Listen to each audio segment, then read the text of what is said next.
is it? I can't see. Is that the wrong? No, it is in here. That's the one. Yeah, it is. Was that open? I have a bunch more. We're good. We're good. Hey, you.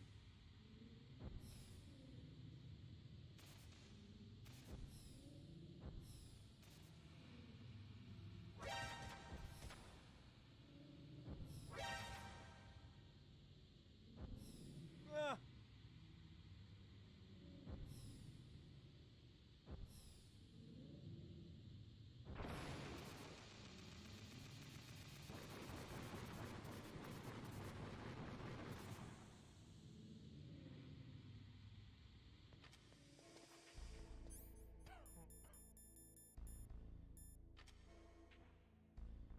How's the trick? Thanks to the 61, brother. Thank you.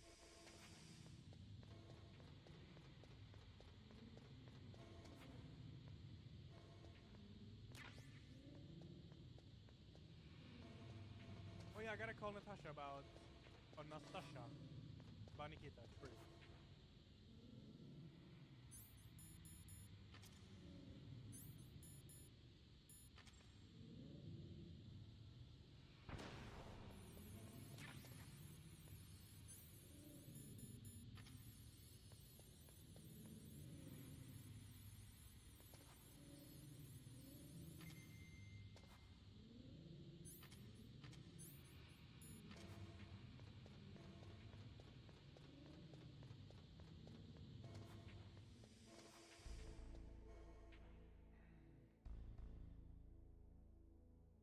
A little bit, Shadow Chaos. No, I didn't loop. I called it out.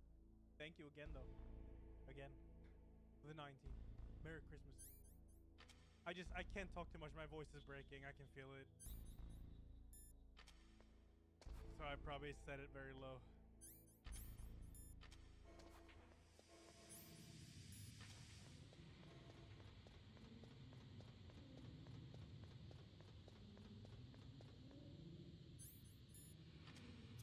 Hey, you.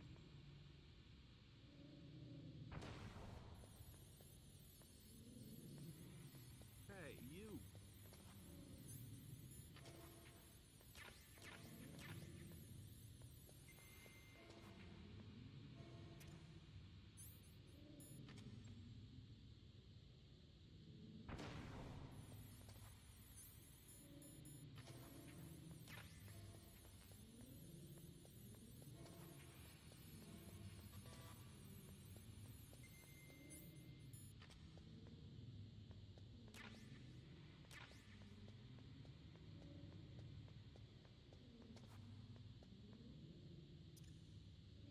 Hey, you.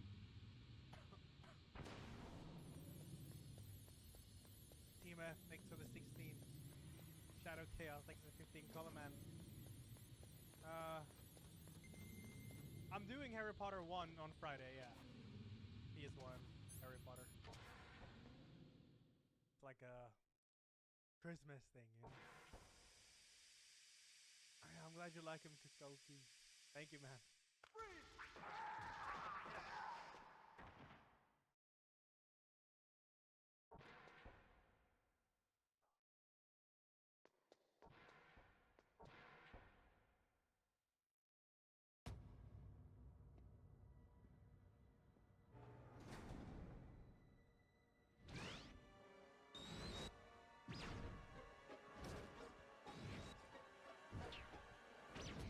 It looks like they were cut by some type of blade.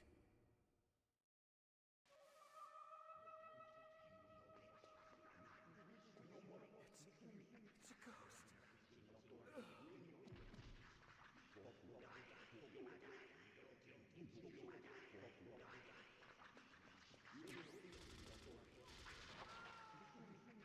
Hey, you.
Oh, what next?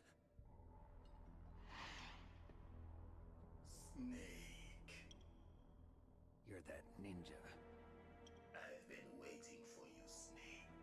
Who are you? Neither enemy nor friend. I am back from a world where such words are meaningless. I've removed all obstacles. Now you and I will battle to the death. What do you want? I've waited a long time for this day. Now I want to enjoy the moment. What's with these guys? It's like one of my Japanese animes. I've come from another world to do battle with you. What is it, revenge? It is nothing so trivial as revenge. A fight to the death with you. Only in that can my soul find respite. I will kill you, or you will kill me. It makes no difference.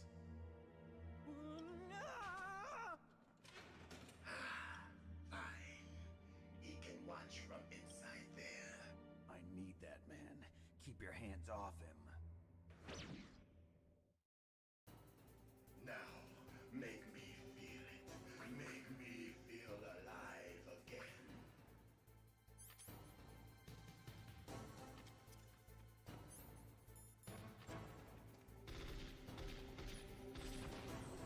Snake, you can't defeat me with a weapon like that.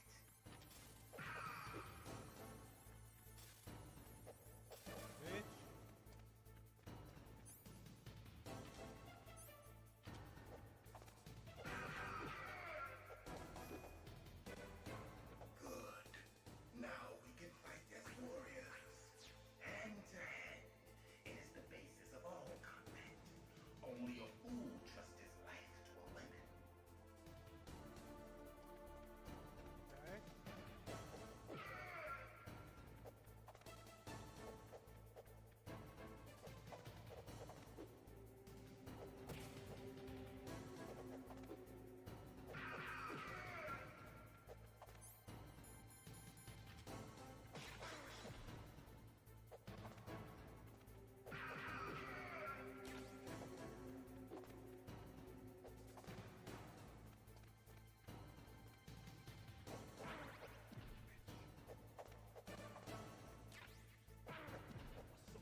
Oh, what? What is he doing now? Hey, you.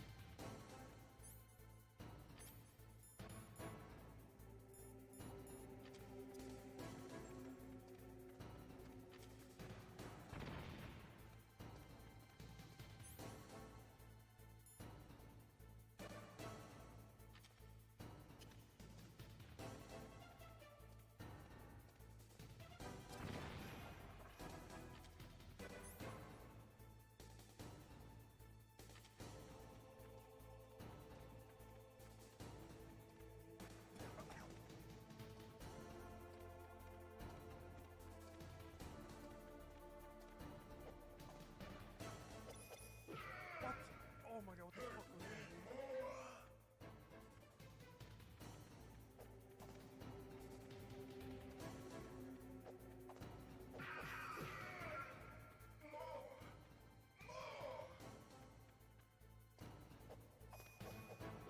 What? Hassan! Helvete! What? I'm dead now. Oh my god! What is happening? Chat, what do I do?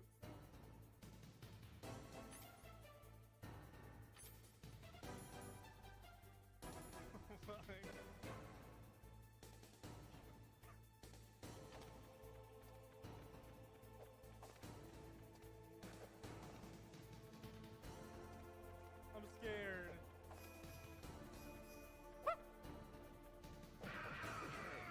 Oh. What?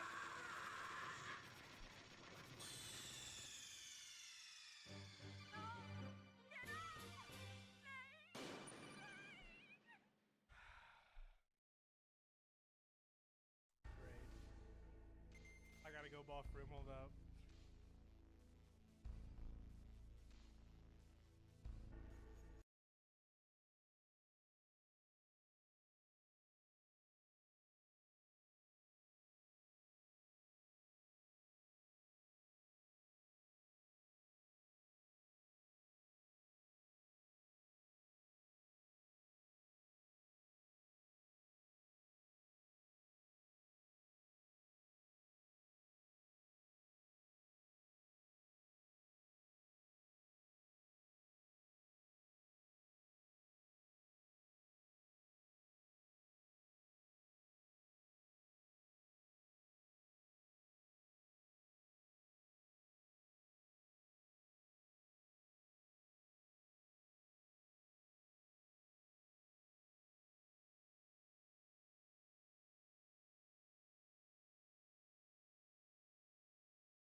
Of coral in the middle of the Pacific Ocean.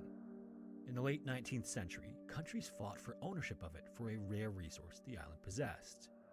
To stake their own claim, Mexico sent several families to colonize it, and supplies were regularly sent to keep them alive.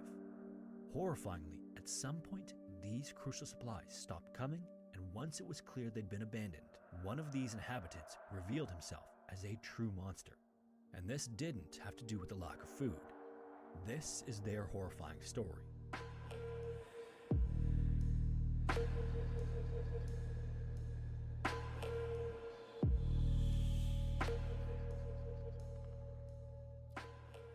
In the eastern Pacific Ocean, a small, unremarkable island sits barren and inhospitable, betraying very little of the atrocities that once took place on it. It's believed to have first been found by Spanish explorer Ferdinand Magellan in 1521, but the confirmed discovery of the island in 1711 is seen as the official one. That year, an English privateer named John Clipperton was sailing the Pacific attacking Spanish ships when he came across the tiny spot of land now known as Clipperton Island. At almost 3.5 square miles, or almost 9 square kilometers, this small landmass is made almost completely of coral in the shape of a ring, technically making it more of an atoll than an island. In the center of this ring is a stagnant freshwater lagoon of eutrophic water, meaning it contains an enriched mixture of minerals and nutrients. There aren't any fish or other sea life in this lagoon, however, because the only life it supports is algae. The water around the island is abundant with fish, but these are mostly some distance from the shore and the reef surrounding it. There are also hardly any plants there because only coconut trees and a few creeping plants seem to be hard enough to survive being rooted in coral. Poisonous crabs also infest the island. It's home to over a dozen species of seabirds, which use the island as a toilet more than anything, giving it a nauseating stench of ammonia. Then, beyond just how barren it is, Clipperton Island is about as remote as a place as there is, sitting almost 621 miles from the nearest land, which is the Mexican coast.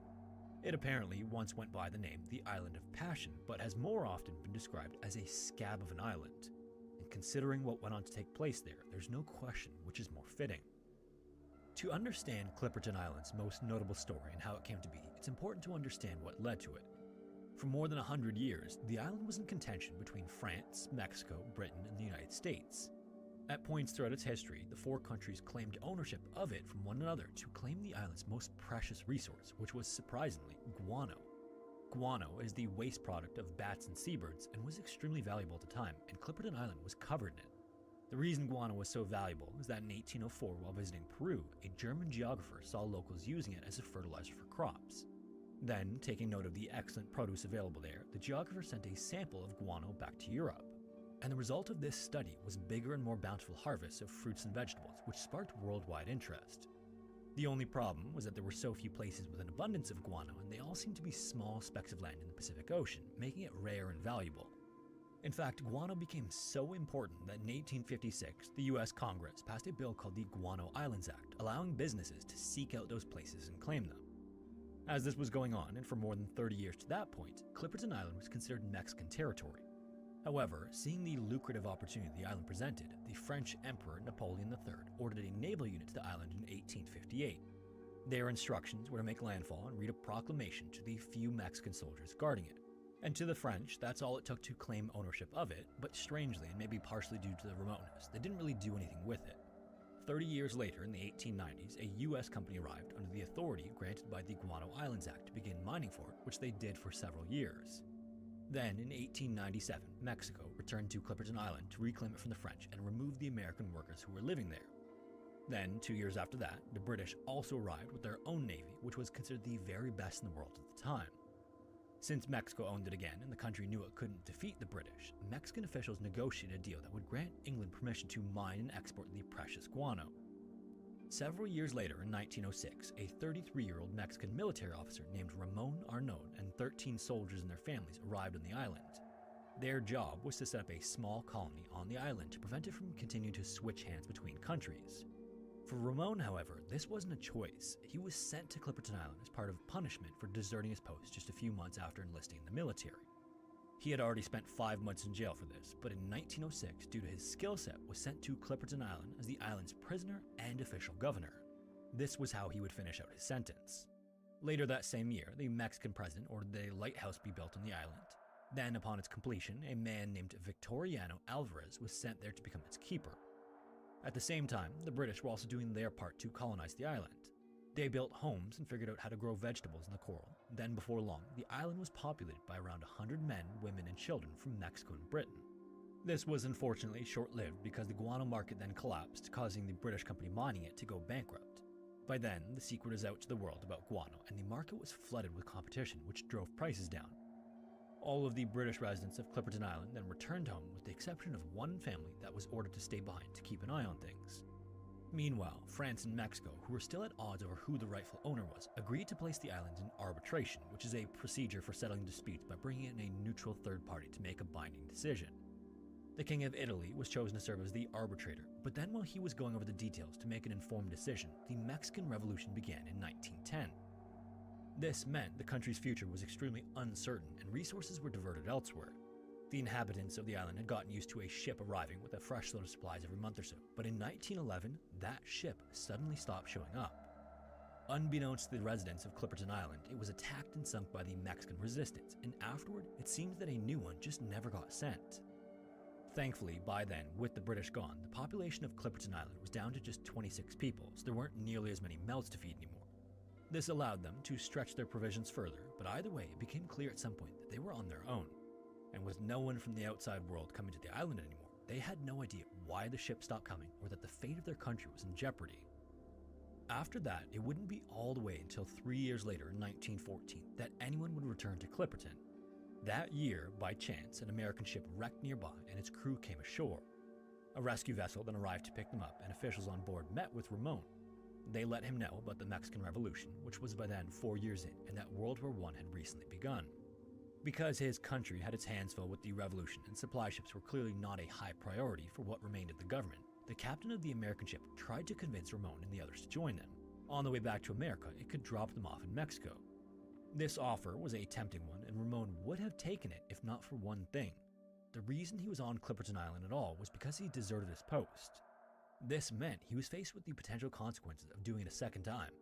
Being sent to Clipperton Island in the first place was bad enough, so after some thought, Ramon declined the offer, but he did at least send the one last British family back on the rescue ship. The Americans then left Ramon some much-needed supplies and reluctantly returned to the ship and left the island. Ramon had no way of knowing it at the time, but this decision to remain behind would have terrifying consequences that far surpassed any punishment he might have faced from the Mexican military. After the Americans left, the supplies were quickly used up and the vegetable garden the British had maintained died after no longer being cared for. This meant all the inhabitants had left was what the island could offer them, and that wasn't a whole lot. There were seabird eggs to eat, and sometimes they'd get lucky enough to snag one of the birds for a more filling meal, but their only consistent source of nourishment were the few coconuts the island produced, and surprisingly enough, pigs. At some point during its colonization, pigs were introduced to the island, and they seemed to flourish. Although the crabs on the island were toxic to humans because the algae they ate, the pigs seemed to thrive on these crabs. However, even though they had enough calories, it didn't take long without much food diversity to reach a dangerous level of malnourishment, which quickly led to scurvy. I think most people are vaguely aware that it's caused by too little vitamin C, but I think it's worth rehashing just how awful the symptoms are. The first sign is usually bleeding gums, and then sores form all over the body, open up, and don't heal. If the disease progresses enough, those afflicted literally bleed out and die, and that's exactly what was happening in the colony. But horrifyingly, 4 years of malnourishment and a struggle just to stay alive was nothing compared to what was about to come. By 1915, the remaining colonists were few and feeble. The lack of nutrients had taken a terrific toll on the population and the surviving inhabitants. They were gaunt and ill-looking, even if they hadn't come down with scurvy. The survivors also seemed to be suffering from hallucinations and delusions as a result of their lack of nourishment, which may have been what sparked the first devastating turn of events. As Ramon looked over the horizon one day, he spotted a ship, and it was the first any of them had seen since the previous year. Unfortunately, it wasn't close to the island or heading its direction, but Ramon saw it as their best opportunity to be saved. He then ran to grab the other 3 remaining soldiers from the initial 13, and after some convincing, they pulled a small boat they had into the water and got in. It did have a motor, but not nearly enough fuel to reach the ship, meaning they'd have to somehow catch up to a large vessel with a propeller bigger than the boat they'd be rowing in. This was obviously a fool's errand from the beginning, but Ramon was adamant. Now, there are 2 different accounts of what happened next, and it's unknown which, if either, is accurate. In the first scenario, the men paddled the boat out well beyond the island, only to discover there was no ship, meaning Ramon was possibly hallucinating. This was the last straw for the 3 men with Ramon, and they attacked him and tried to take his gun to shoot him, but in the scuffle, all 4 men fell overboard and drowned. The second account was that the men, in their weakened state, couldn't get past the abnormally strong tides and waves around the island, and their boat eventually capsized. In either scenario, the men's wives helplessly watched from the shore as the Pacific Ocean consumed each of them. Then, before they even had a chance to grieve, a massive storm that had been developing began to head for them. They didn't know it at the time, but this ended up being a full-blown hurricane. Ramon's wife, Alicia, told the remaining women and children to run to her house where they could take shelter in the basement. Alicia, who was 9 months pregnant, trailed behind them and thankfully made it to safety. But the stress of the moment was enough to send her into labor. So in the basement, in the middle of a hurricane, on the day she watched her husband drown in the ocean, Alicia gave birth to a baby boy without any painkillers or a doctor. When the storm finally passed, they emerged from the basement and saw the buildings of their colony in ruins. Homes were destroyed, and the few coconut-bearing trees had been knocked down by the wind. Then, as they surveyed the damage, they spotted Victoriano, the lighthouse keeper, walking toward them. For almost 10 years, he remained reclusive, spending his time either in the lighthouse or his hut nearby, which was separate from the rest of the colony. The settlers rarely saw him up to that point, but he was now the very last man on the island. Before he made his way over to them, Victoriano went through all the remains of each house, with the exception of the governor's, to gather up all the guns. When he was sure he had them all, he took them to the coastline and tossed all but one of them into the ocean.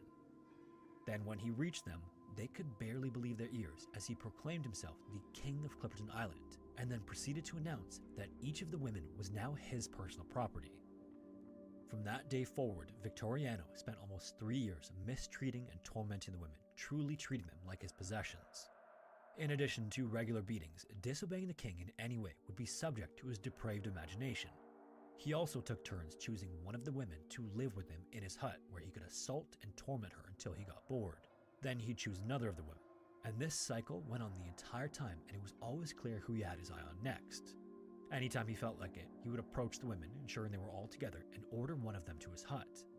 On one occasion, he even went up to the gathered women and ordered a 15-year-old girl to live with him, which he had never done before. Horrifyingly, everyone knew what that meant. The girl refused, and her mother jumped in front of her to protect her, but it was no use. Right there, in front of the rest of the women, Victoriano killed both the mother and her daughter. This very real threat of punishment, both witnessed and experienced by the women, kept them from challenging him at all for the most part, with the exception of one woman. A 20-year-old named Tirza was outspoken in her hatred for Victoriano and openly defiant of his wishes, even if this came with severe consequences. When it was just her and the other women, she'd even go on about how Victoriano needed to die in order for them to be safe again. On July 17, 1917, Tirza had been staying in Victoriano's hut for several days because unfortunately, no amount of defiance was enough to prevent that from happening when it was her turn. Later, while she was sitting with the other women, Tirza saw Victoriano walking up toward them in the distance near the lighthouse. She knew that this meant her time as his favorite was over and she was about to be replaced by one of the others. In the years since Ramon's death, Victoriano never once targeted Alicia. It's unknown why he spared her up until then, but it seems he had grown tired of the other women. So when he approached them, he looked right at Alicia and ordered her to be at his hut early the next morning. The group was stunned, and it was the final straw for Tirza. Even though she was slightly older than the rest, Alicia had been like a mother figure to the others, and Tirza wasn't about to let Victoriano lay a finger on her. After she watched him return to the lighthouse, she told the others they had to form a plan.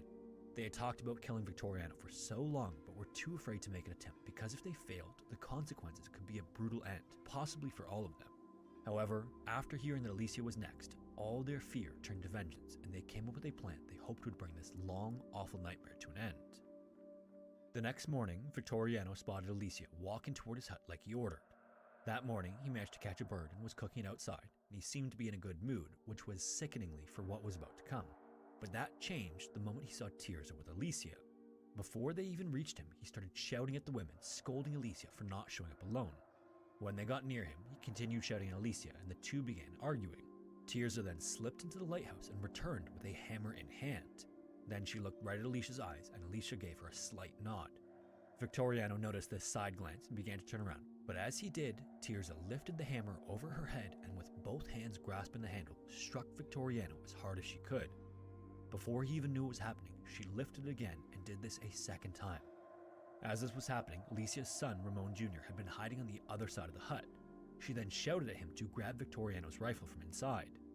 Meanwhile, Victoriano somehow managed to get back to his feet, and as he tried to collect himself, scrambled for an axe laying on the ground. He then lunged at Alicia, but before he could reach her, Tirza delivered a final blow to Victoriano. He then fell to the ground just as Ramon Jr. came out of the lighthouse with the rifle. Victoriano cried out in pain as he lay wounded on the coral. Tirza then went into Victoriano's hut and returned with a knife. Then she straddled the so-called king and went into a frenzy until Victoriano was unrecognizable. Tirza then dropped the knife and the women fell into each other's arms from exhaustion and relief as they both burst into tears. When they built up the strength to return back to the colony, the rest of the women saw that Tirza and Alicia were covered in blood. Immediately, without anyone saying a word, they all knew it was over. Victoriano was dead. Then, just as Tirza and Alicia had, the group cried and embraced at the realization. Then, even more incredibly, as they continued their celebration, Ramon Jr. shouted to his mother and pointed out toward the ocean. Coming right for the island was a US Navy gunboat named the Yorktown. The ship was in that part of the ocean looking for German submarines, and they had gotten word that the Germans were establishing a submarine headquarters somewhere in the East Pacific, and the Yorktown believed Clipperton Island could be where it was located. When they got closer to the island, they were surprised and confused to see a handful of women and children waving their arms at them. Unfortunately, like other ships that attempted to visit Clipperton Island, they struggled to get close enough to it without running aground. It then circled the island but couldn't find an inlet to safely make it the rest of the way. So instead, a small boat was lowered into the water and a few sailors hopped in, hoping to reach the women, but it just wasn't happening. The tide was too strong and the coral was too close to the surface. The small boat then returned to the Yorktown, and suddenly, it too turned around and disappeared, apparently giving up on getting to the island. By then, the women had already been through enough that day already. They'd managed to liberate themselves from a vicious, self-proclaimed king, and were so close to being rescued, but the island itself was now not allowing it. Thankfully, as they sat there in a stunned silence, the Yorktown reappeared and closed the distance to the island. This time, it found a route through the coral and then right close to the shore. Alicia then stood up and ran frantically to the crew and explained everything all at once. Still in shock of even finding people there, the crew listened in absolute horror as Alicia communicated the atrocities that took place there. The crewmen then managed to calm Alicia and the rest of the women down and asked what they needed to get from the colony before leaving. Then, several of the men accompanied them to these still damaged houses. Others went to find Victoriano's body, and after hearing about what he did, they simply left his body where it was for the crabs to eat. Not long after, the Yorktown and the 11 survivors of Clipperton Island set off towards Salina Cruz, Mexico. Each of the women had relatives there who could take them in and help them get accustomed to a very different life than the one they'd lived in the middle of the Pacific Ocean. The Yorktown also sent a wireless message back to Salina Cruz to inform the city of the situation and asked them that they reach out to those family members so they could be there when the ship pulled in. As they sailed, it was remarkable to the crewmen just how big a physical toll the island had taken on the women. Prior to learning her age, the captain believed Alicia was in her mid to late 40s, but she was just 29, and the rest of the women looked similar despite being younger than her. Even the children were gone, and one of them had rickets so bad he couldn't walk. But despite this, and even with some of the women suffering from seasickness on the ride home, there was nothing that could spoil their relief. The crew of the ship even spent the trip entertaining and playing with these 7 children so that the 4 women could finally get some solid rest for the first time in years. Apparently, over those 3 days, the crew and the children had such a good time that before arriving in Mexico, the crew got together and pooled together the money they had on board. They then presented it to the women to help them start a brand new life.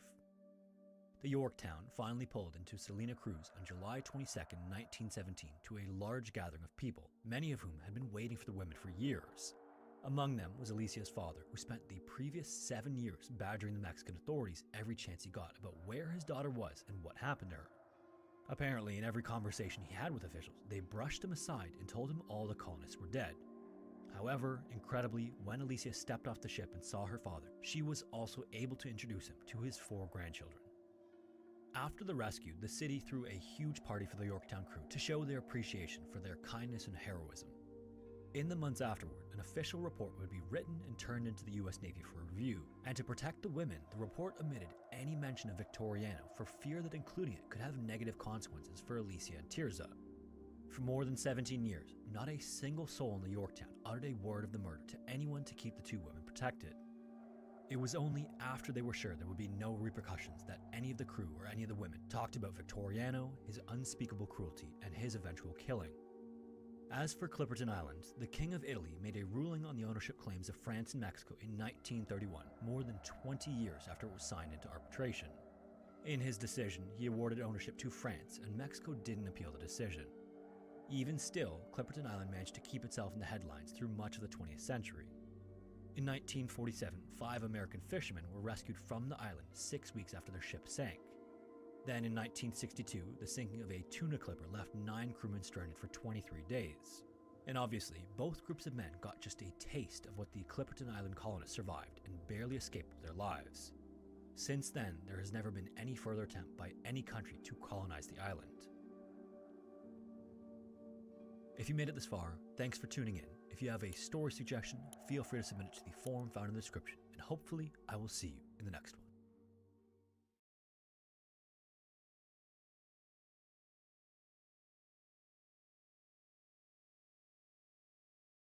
Imagine you were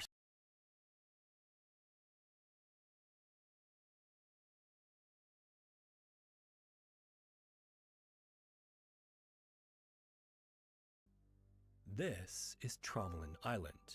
It is exactly as barren as it looks.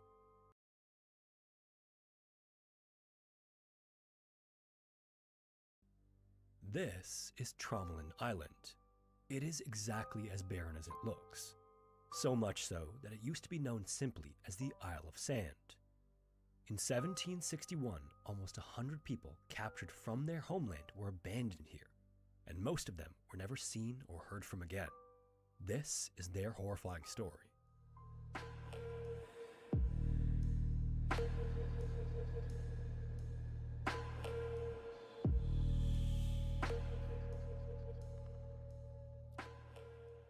Sometime after nightfall on July 31st, 1761, Jean de la Fare looked back and forth between 2 different maps. He was the captain of a French ship known as L'Utile, and he was in a hurry, but having 2 maps of the exact same area of the Indian Ocean that contradicted one another wasn't helping. After leaving from the east coast of Madagascar, Captain Jean was guiding his ship in complete darkness while up against winds of up to 20 knots. And unfortunately, he didn't need a map or the ability to see more than a few feet in front of him to know that his ship was off course. Without an accurate and reliable map on the ship though, he was left to figure it out using bad information. Considering this, the smart move would have been to slow down and wait until the sun came up so he could get his bearings, but time was a luxury Captain Jean could not afford. Along with a crew of more than 140 men, Captain Jean was charged with sailing west from the Isle of France, which is now known as Mauritius, to Madagascar to transport a load of beef and rice. The ship was expected back in the Isle of France in a few days, but Captain Jean had another stop to make first that only he and his crew knew about. Payment for the beef and rice would be a nice sum of money, but Captain Jean couldn't pass up the opportunity to make a lot more. His plan was for the ship to sail past the Isle of France to Rodriguez Island. There, he'd drop off a load of unplanned cargo before returning to the Isle of France with the supplies he was sent to bring back. Below deck, 160 men, women, and children of Malagasy descent, or natives of Madagascar, were locked in the cargo hold to be sold when Captain Jean landed on Rodriguez Island. And the payday he was supposed to get for them went far beyond the worth of beef and rice, so he was anxious to make it to the island from the moment the Malagasy were forced on board. By 1761, they fetched a premium since the governor of the Isle of France ordered a ban on that type of activity. So along with this being a lucrative trip, it was also a highly illegal one. And all these factors weighed heavily on Captain Jean's decision-making. While he tried to figure out where the ship was, the crew were busy executing his orders to keep the ship moving as planned, because in his mind, waiting for daylight wasn't an option. However, had he been just a little bit more patient and at least waited until first light, he would have noticed the tiny island directly in the ship's path. In fact, it wasn't so much the island that would have caused alarm, it was the reef that surrounded it just below the surface. And Captain Jean found out just how protective of the island it was when the choppy waters of the Indian Ocean caused the ship to collide with the reef. Right away, this was a fatal blow to the ship. The hull was smashed open and water overtook it within minutes. Captain Jean and most of his crew abandoned ship and swam to the safety of the island, but even still, 18 of the men were swept out to the sea in the storm and drowned. Horrifyingly, many of the Malagasy in the cargo had no escape from the rushing water, and those who could get out did so through the hole the reef had created. When the ship sank moments after the damage was done, it did so with almost half of the Malagasy still trapped in the cargo hold. As the sun rose and in the wake of losing their ship, the magnitude of their predicament could finally be seen. More than 120 crewmen and between 60 and 80 Malagasy made it safely onto land after the wreck. Unfortunately, they were stranded on an island that at the time was known as the Isle of Sand. And when the survivors could finally see where they were as morning set in, they all must have felt an immediate sense of dread. The Isle of Sand is about the worst place in the world to be stuck. First discovered by France in the 1720s, it's about 300 miles northwest of Reunion Island and 280 miles east of Madagascar, so it's essentially in the middle of nowhere in the Indian Ocean. The island was once a volcano that eroded over millions of years, maybe even longer, and sea levels didn't leave much of it remaining above the water. On top of that, the island has a land area of about a single square kilometer. Imagine an island the size of an average city block. But that's not all. Its highest point is just 23 feet above sea level, so spotting any ships in the distance was out of the question. That's no problem on an island with trees, but the Isle of Sand was literal in name. In fact, outside of a few blades of grass and a couple of shrubs that weren't even knee-high, the island was completely devoid of vegetation. And because there are so few plants, animals aren't exactly plentiful either.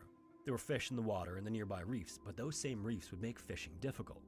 Just about the only easily accessible food are the seabirds that land on the island and the turtles that come up to shore, which is obviously barren by any standards. The island is also just south of the equator and is classified as having a mild tropical climate, but with no trees or shade, temperatures on the island are anything but mild during most of the year. In fact, July and August are the only months when the average temperatures just barely dip below 80 Fahrenheit or 27 Celsius. For the rest of the year, the sun beats down and it's sweltering. Its size and lack of protection from the elements also means that even the most comfortable days are windswept. Violent cyclones and tropical storms also pop up relentlessly during the summer months, which at the very least brings lots of rain. This, as you might imagine, is particularly important for anyone planning on spending any time on the island since it has no source of fresh water. From the moment Captain Jean washed up on the island with the rest of the survivors, his behavior grew increasingly erratic.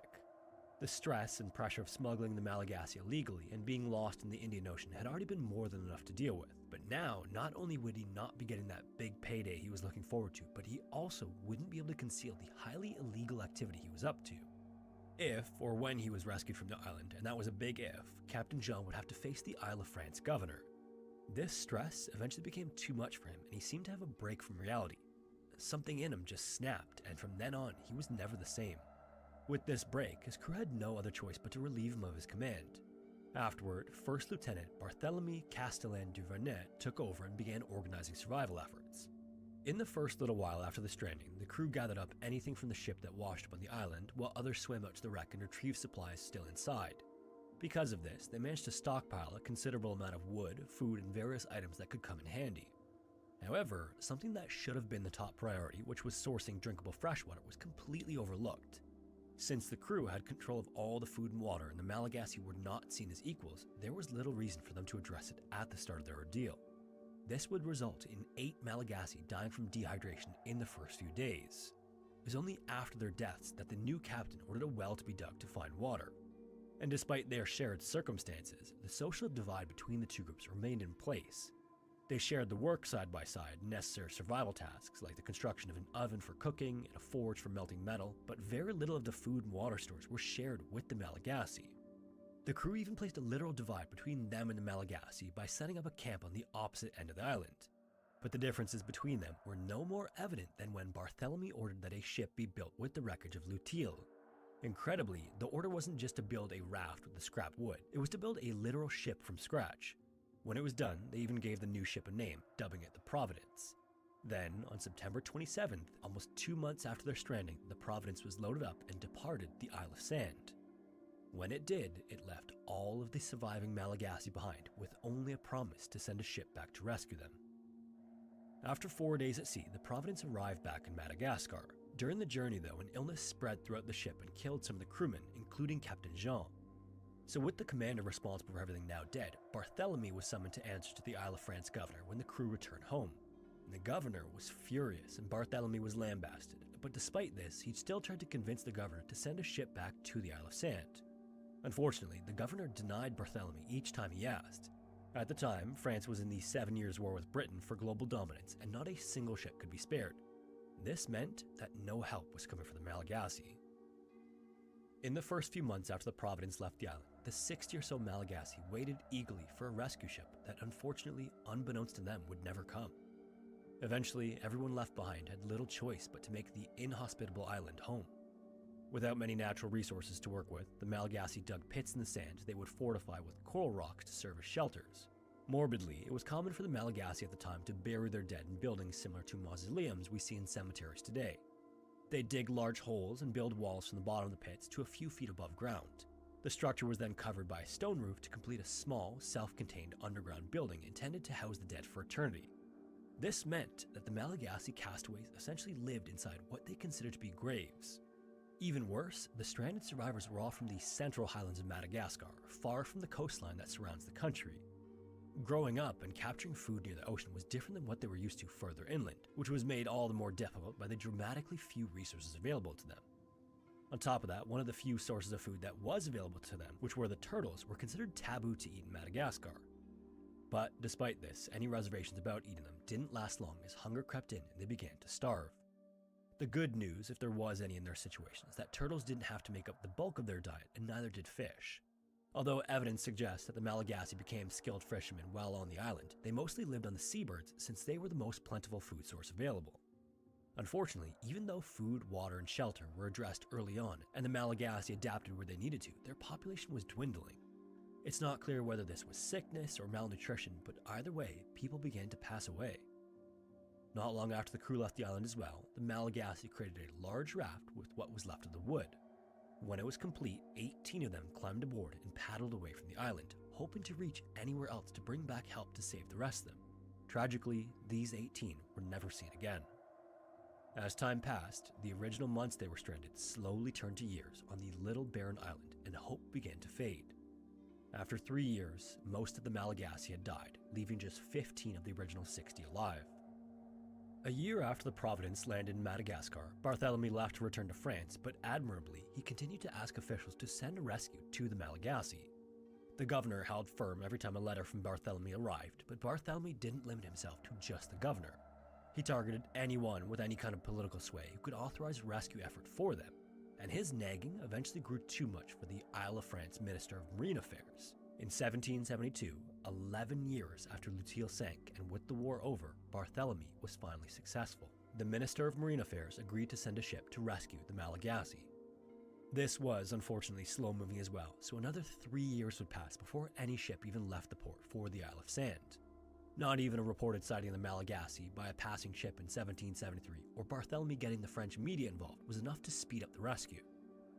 Then, finally and frustratingly, when the first ship was sent to the Isle of Sand in 1775, it made it to the outer edge of the protective reef before turning back. Then after that, it would be another year before a second attempt was made. That ship took a different route and got as close to the island as the reef would allow, and then anchored in place.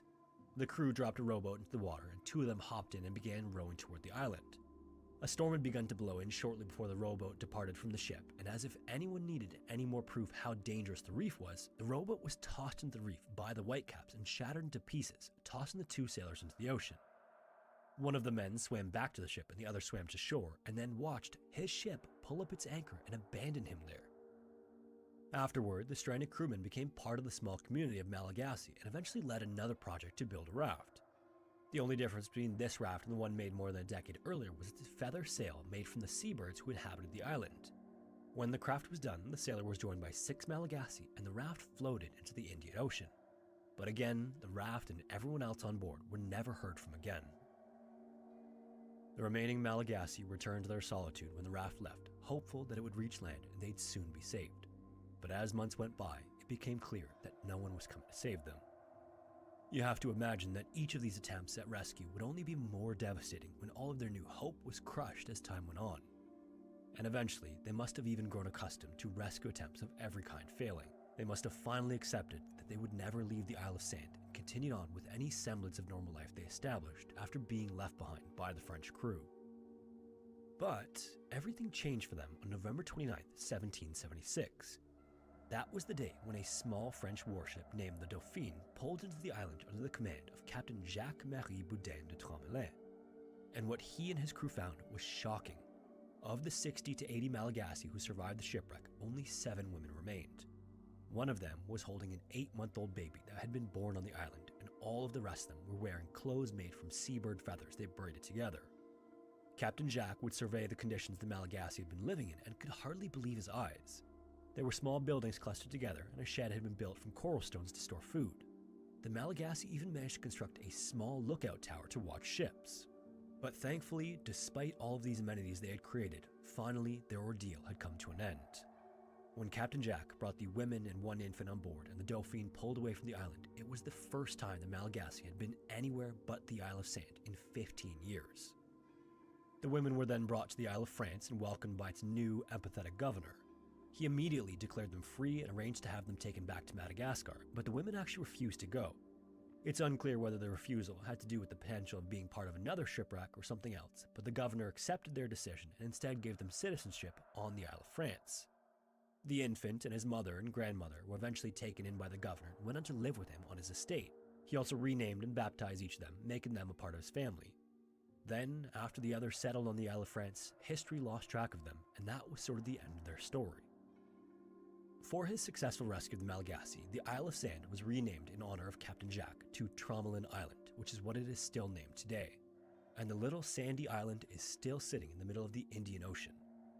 And because of its unlucky inhabitants 300 years ago, it's become an important archaeological site. Since 2006, 4 archaeological expeditions have taken place to uncover how the Malagasy managed to survive for 15 years in a place that's almost completely uninhabitable.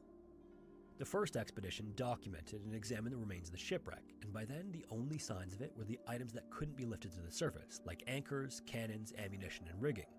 Otherwise, the Malagasy had managed to use everything else they had at their disposal. The next expedition focused on locating artifacts and the remains of those who died while stranded. Archaeologists would go on to discover 3 of their buildings, including one that almost certainly was used as a kitchen. It contained the oven that was built when they were first stranded and a stack of copper bowls the Malagasy got from the ship. The bowls showed obvious signs of both wear and repair, which was a significant accomplishment considering what they had available to them. Fixing the copper bowls required bolting a patch of copper over a hole, but the Malagasy had no loose copper, bolts, or many tools. But despite this, they managed to source copper from the shipwreck and then melt it and mold it to create a bowl patch. For rivets, they rolled up thin sheets of copper and drilled holes into the patches by using a combination of bone and other metal tools. Handmade spoons were also found, as was an iron tripod that held cookery over an open fire.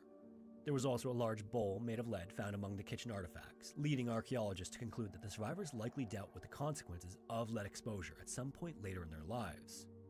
Then, along with the cooking vessels, the dig uncovered pieces of jewelry made of copper, which included rings, necklaces, and bracelets found in the sand. There was even a comb that had been fashioned from copper to be used to untangle hair. These might seem like inconsequential discoveries, but these were signs that the Malagasy established a small society on the little barren island.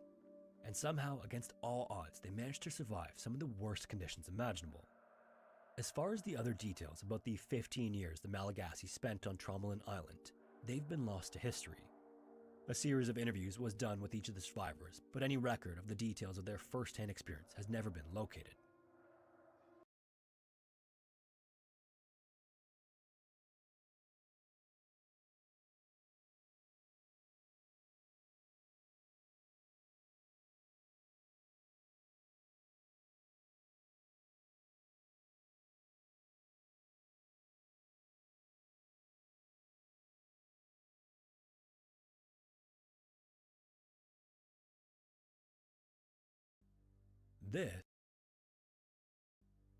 This is Tromelin Island.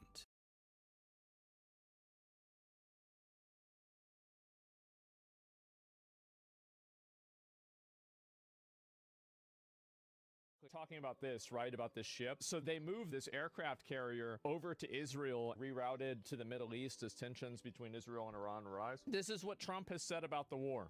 Well, I hope there's going to be a deal. I think it's time for a deal, and we'll see what happens, but I think there's a good chance there'll be a deal. So they think that the solution is to kill the supreme leader of Iran. Israel is literally saying this is what they want to do. What have you heard? What have you heard from the Iranians? They'd like to talk, and they should talk, and they should talk immediately. Netanyahu angry at Americans. Look, I understand America first. I don't understand America dead. If President Trump asked you to stop, would you do it? Well, President Trump has been a great leader of the world. No. And a great leader and a great friend of Israel.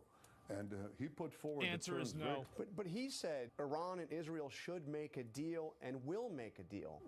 How do you explain that disconnect? He seems very optimistic, in fact, seeming like he wants you to get back to the table and get back to the table now. You're saying there's no getting back to the table until the goals of the bombing campaign are achieved. I understand America first. I don't understand America dead. So we're doing something that is in the service of mankind, of humanity, and it's a battle of good against evil. Tucker Carlson says that if President Trump gets the U.S. involved in Iran, it would precipitate the downfall of the American empire and effectively end his presidency. Bernie Sanders is talking about it. Netanyahu started this war by attacking Iran. He assassinated Iran's nuclear negotiator, deliberately sabotaging U.S.-Iran nuclear negotiations. The U.S. must not be dragged into another illegal Netanyahu war, either militarily or financially. You know what's crazy about this? This is the first time that I've seen so much bipartisan support of anything.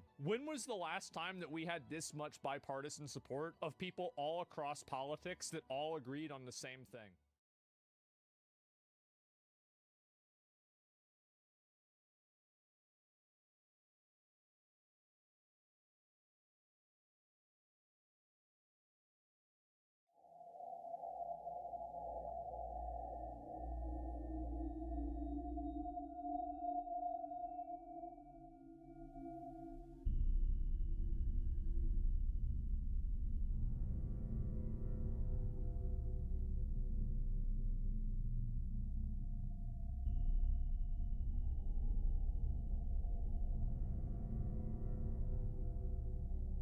For the length of their existence, submarines have inspired terror and paranoia.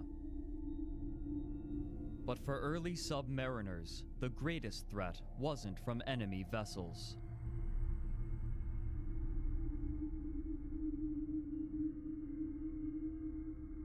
The greatest threat was from their own.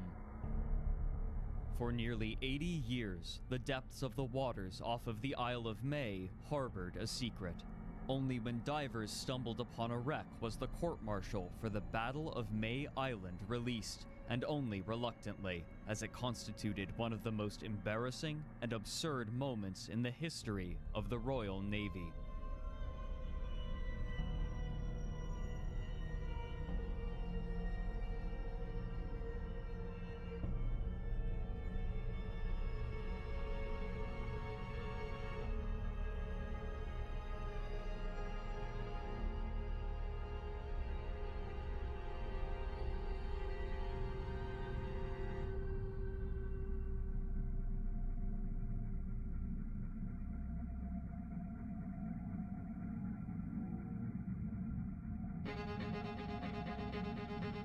In the beginning of the 1900s, naval warfare was undergoing rapid changes. Only 50 years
years prior.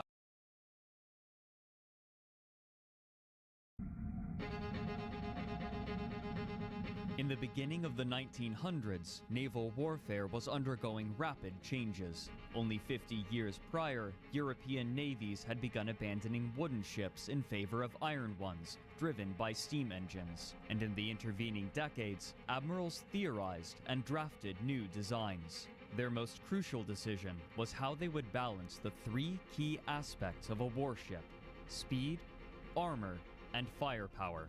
Increasing any of these would inevitably mean decreasing at least one of the others to accommodate it. However, in the absence of major fleet action, there was no way to properly test the particulars of this new form of naval combat, and so the admirals were forced to speculate about which factors would be most important in an engagement. And in the British Royal Navy, there were few as vocal or certain of their opinions as Sir John Fisher. Fisher had long served as a respected member of the Navy, and by 1904, he was the obvious choice for First Sea Lord, the man who would coordinate the readiness of the entire fleet. Unlike his contemporaries, he had few qualms criticizing the Navy and its policies. Author N.S. Nash describes him so, quote, "Fisher was not a nice chap in the conventional sense. He was a dynamic, tenacious, pugnacious, argumentative, and extrovert character with an absolutely iron determination to have his own way. He was a bully. He was also a sailor's officer, and held views on discipline well ahead of his time. He utterly eschewed the rampant snobbery that beset the Victorian Navy. Fisher had one overriding deficiency. He believed, without equivocation, that he had a monopoly on wisdom. He did not." End quote.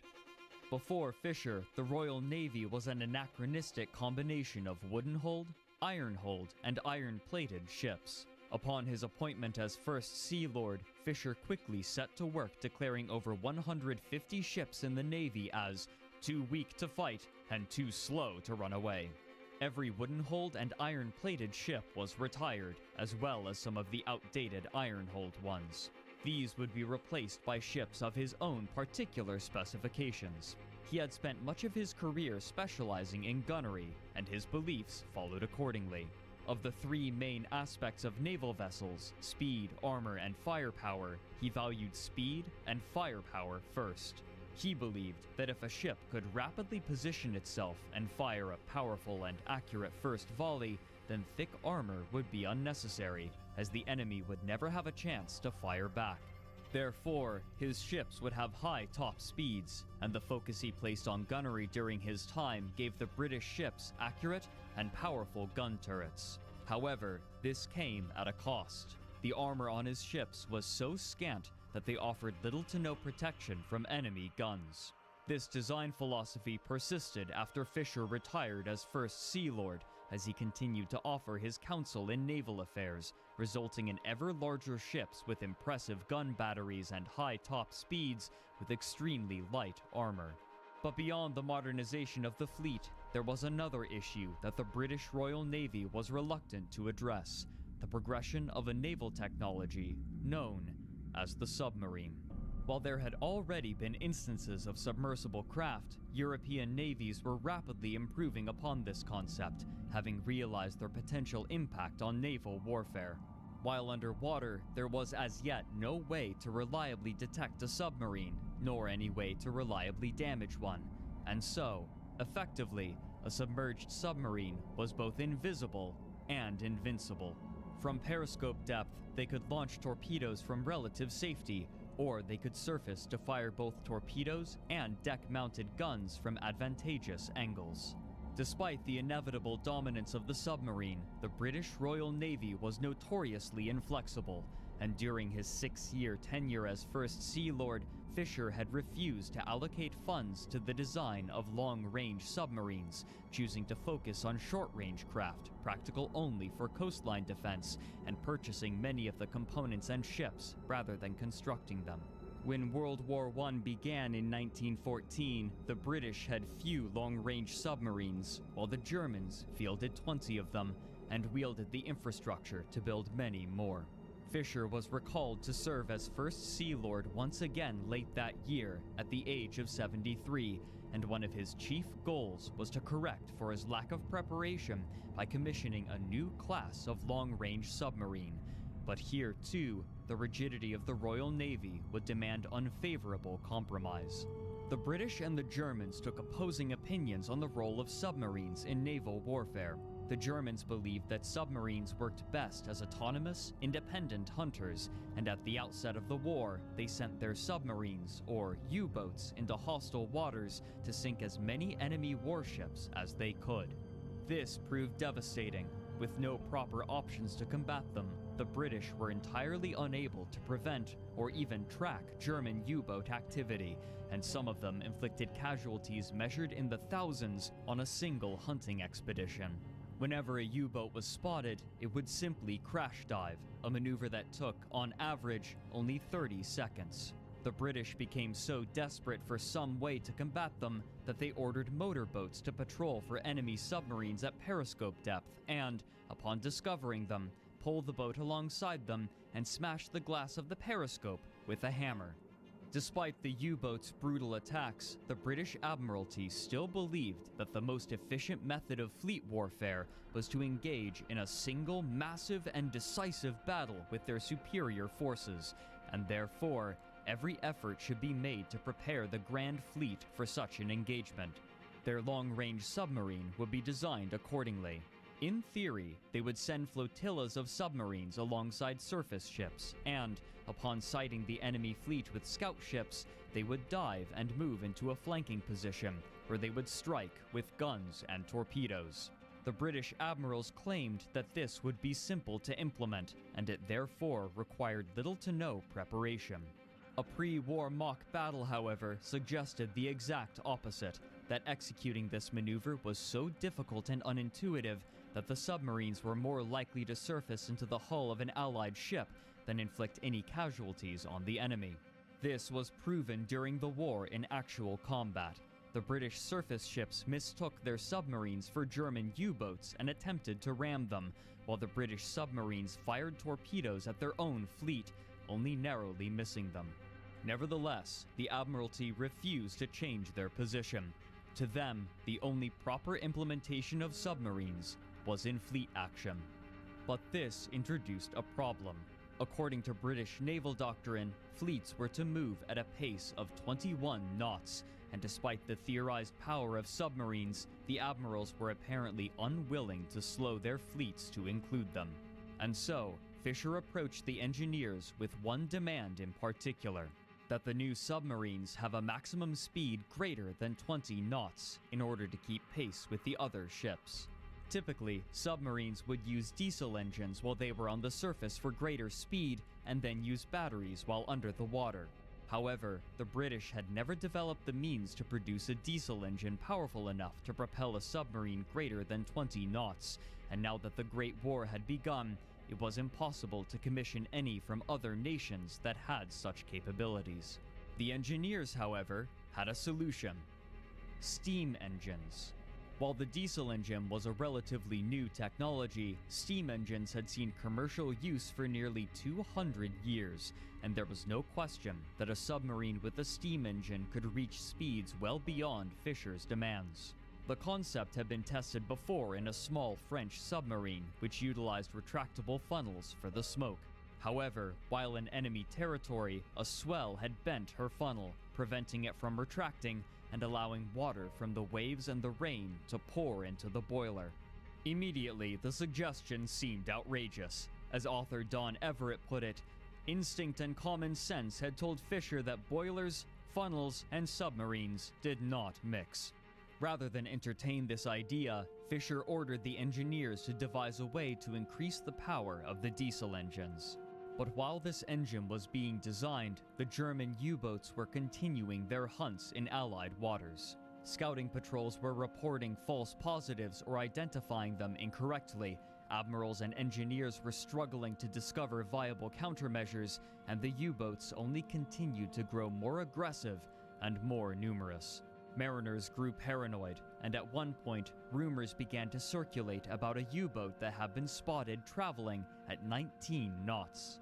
In truth, there was no U-boat that could travel at 19 knots, but the Admiralty believed these reports all the same, First Sea Lord Fisher among them. During this time, in early 1915, Germany began its campaign of unrestricted submarine warfare, destroying ships indiscriminately, including neutral and merchant ships. Then, Fisher received word that the new diesel submarines would only be able to reach 19 knots, too slow to keep pace with the fleet. Believing he had no other option, Fisher returned to the idea of steam-powered submarines and, reluctantly, he approved the first run of what would be known as the K-class. However, he demanded that they also be fitted with diesel engines as backups. The first K-class submarine would be completed almost a year later in May of 1916. The best submarine captains in the fleet were recalled to command the K-class vessels, and they set about familiarizing themselves with this new craft.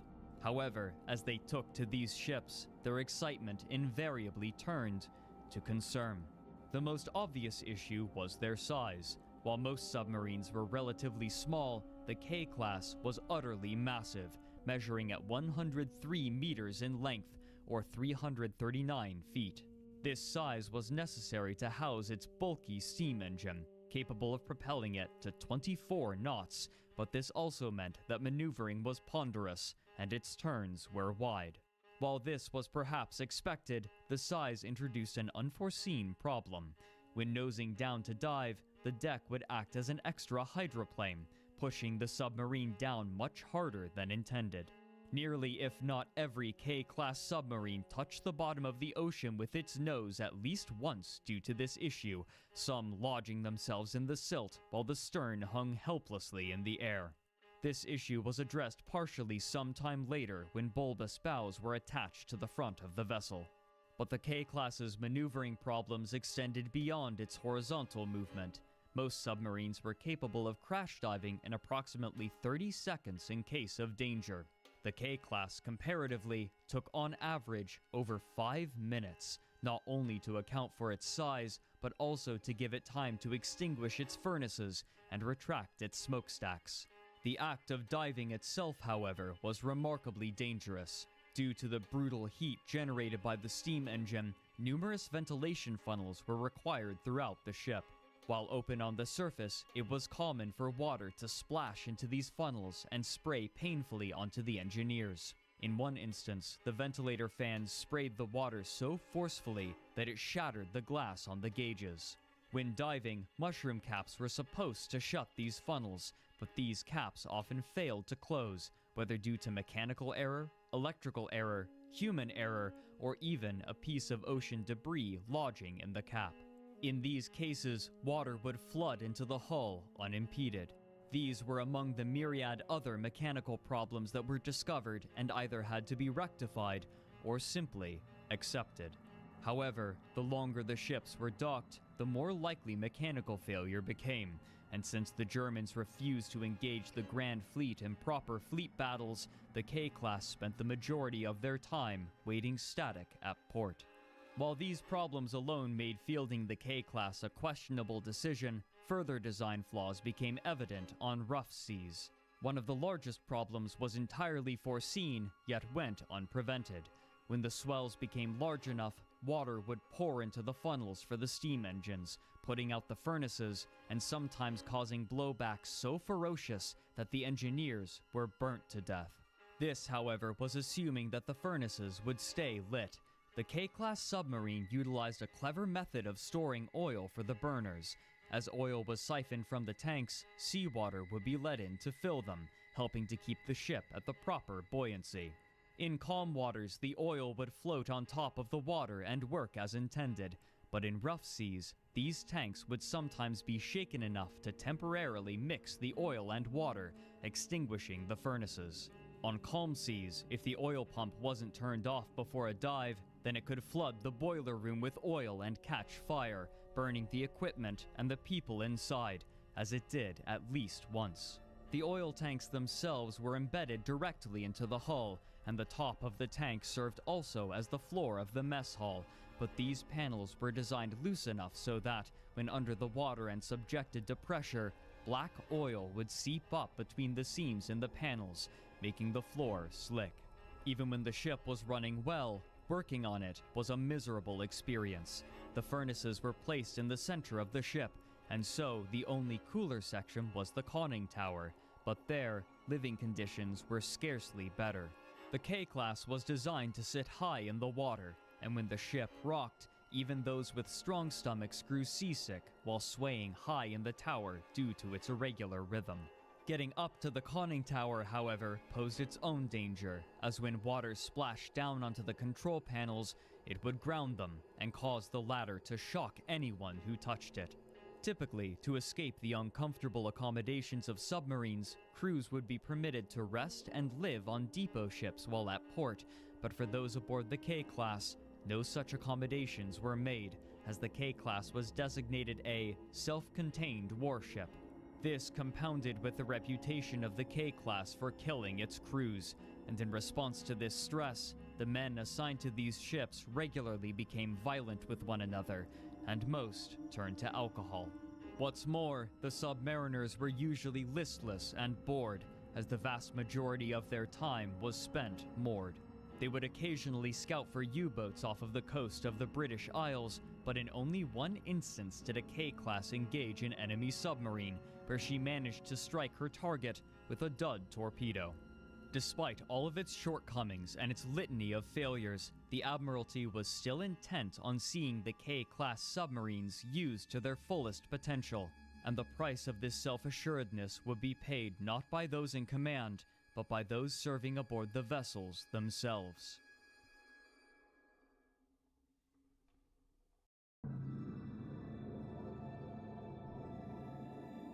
On the evening of January 31st, 1918, a fleet of British ships left the port of Rosyth on the east coast of Britain. That night's goal was simple. The force was to travel through the Firth of Forth into the North Sea. Then, when they had passed north of the Isle of May, they were to change direction and proceed to a predetermined point where they would meet with another force traveling from Scapa Flow to participate in an exercise. Among these ships were 9 K-class submarines, and by now, each sailor aboard them had come to fear their vessel as much as any enemy's, perhaps more.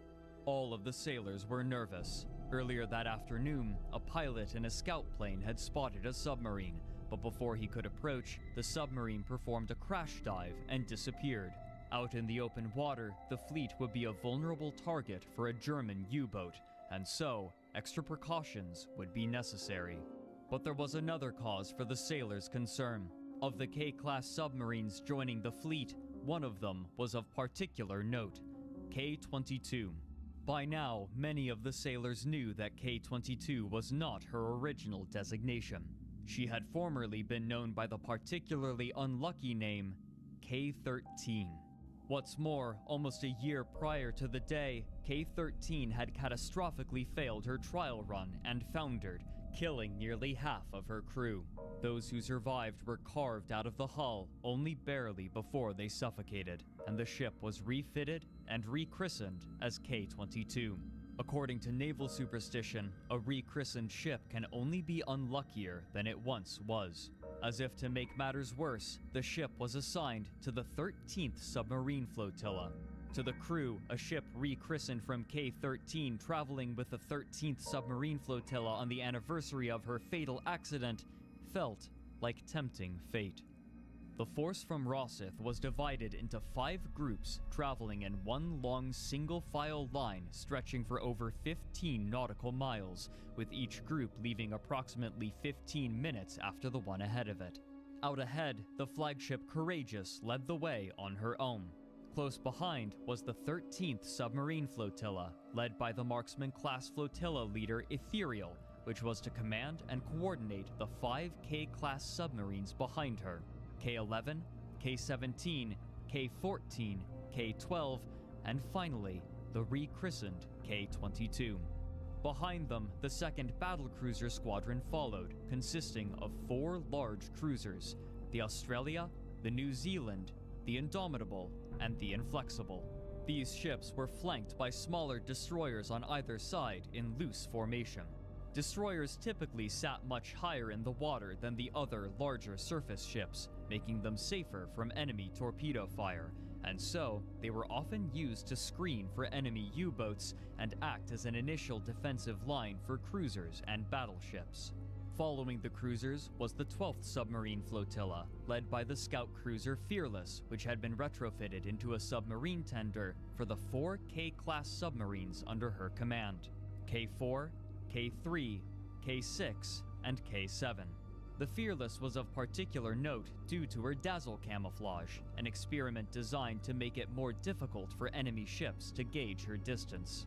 Finally, there were 3 massive battleships from the 5th Battle Squadron: the Barham, the Warspite, and the Valiant, with yet more screening destroyers assigned to their defense.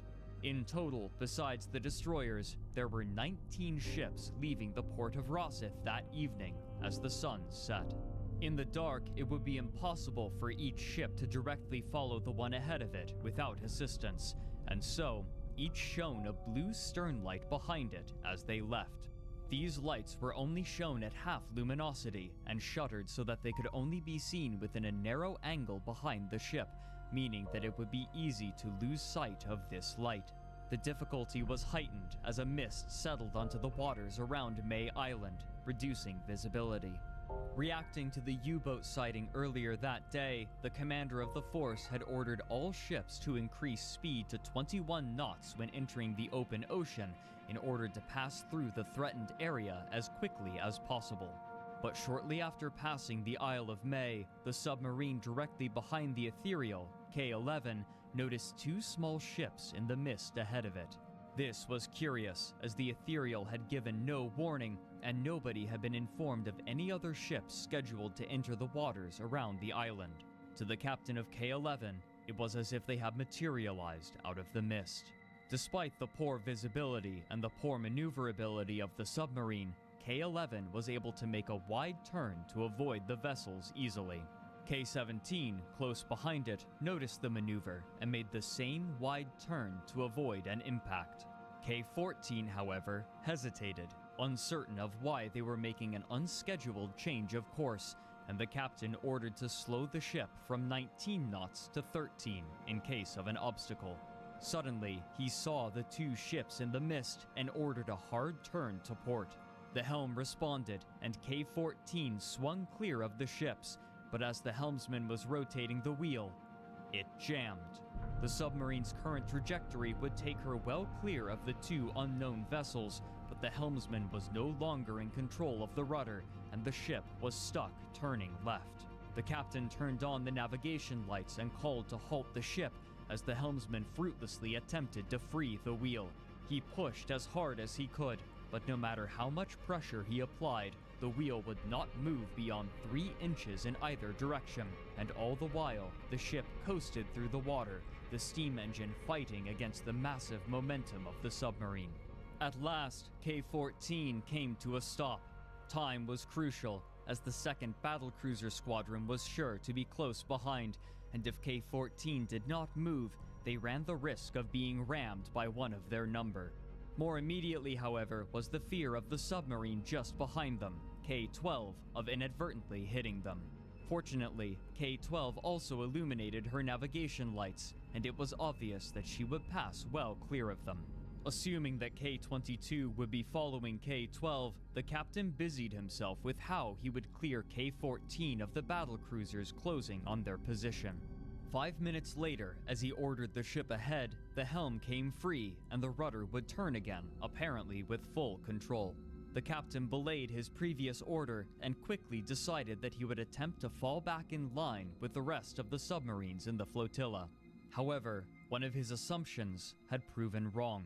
The unlucky K-22 had been the last submarine in the line, but 5 minutes prior, their lookout had lost sight of K-12 and her stern light.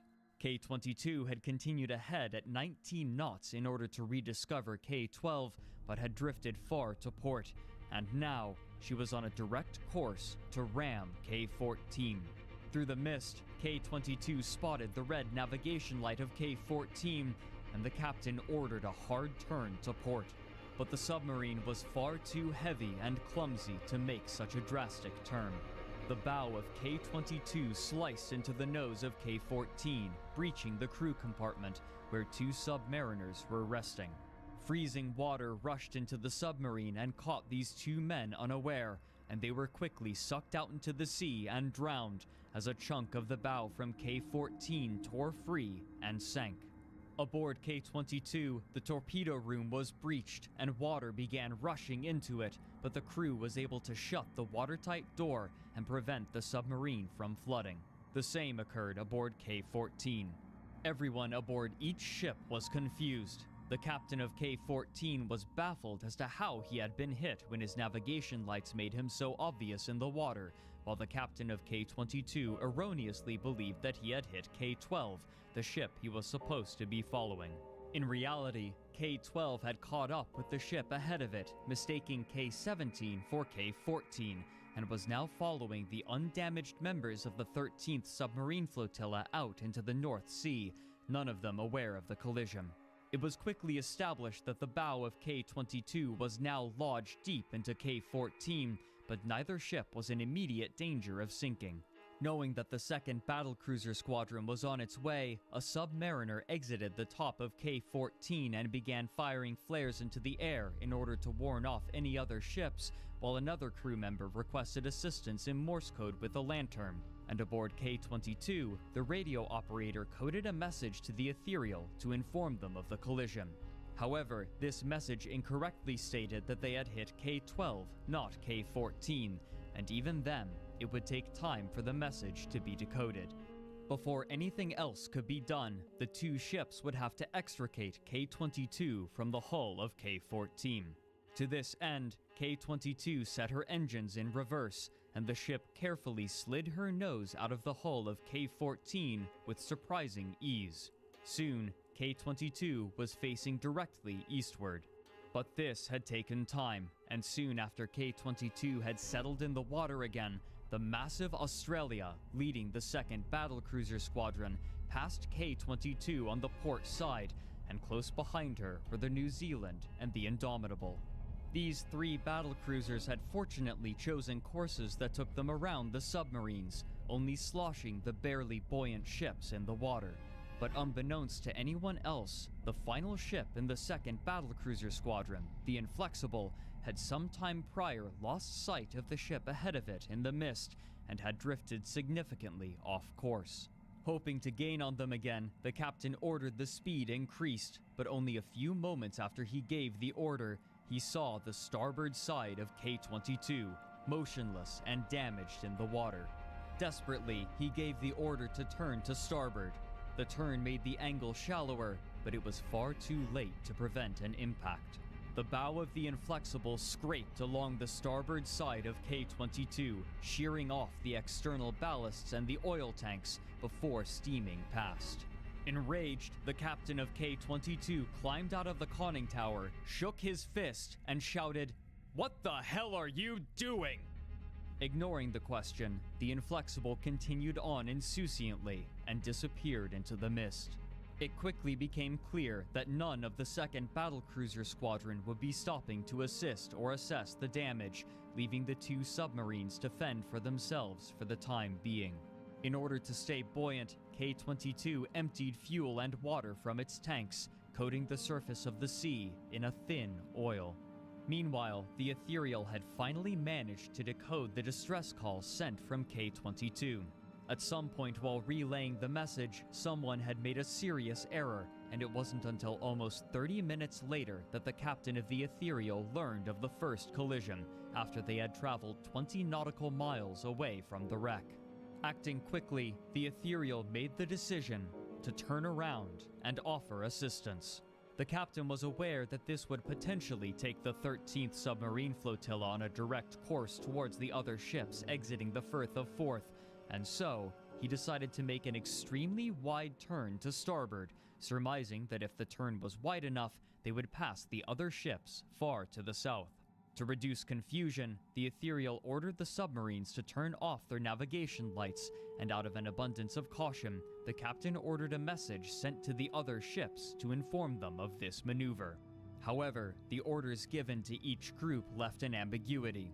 While they were to turn upon passing the Isle of May, no specific location was designated to begin this maneuver, and so each group turned at slightly different points, meaning that they were all now heading along slightly different tracks, and now the 13th Submarine Flotilla was headed directly towards the 2nd Battlecruiser Squadron.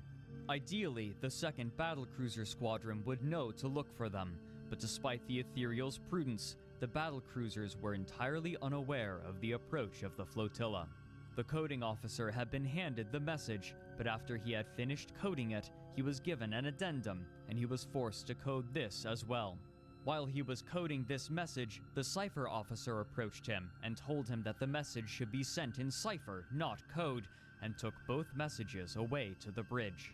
For 30 minutes, the 13th Submarine Flotilla and the 2nd Battlecruiser Squadron steamed towards each other as the messages aboard the Ethereal were shuffled, amended, recoded, and reciphered. The warning was no closer to being transmitted by the time they were upon one another.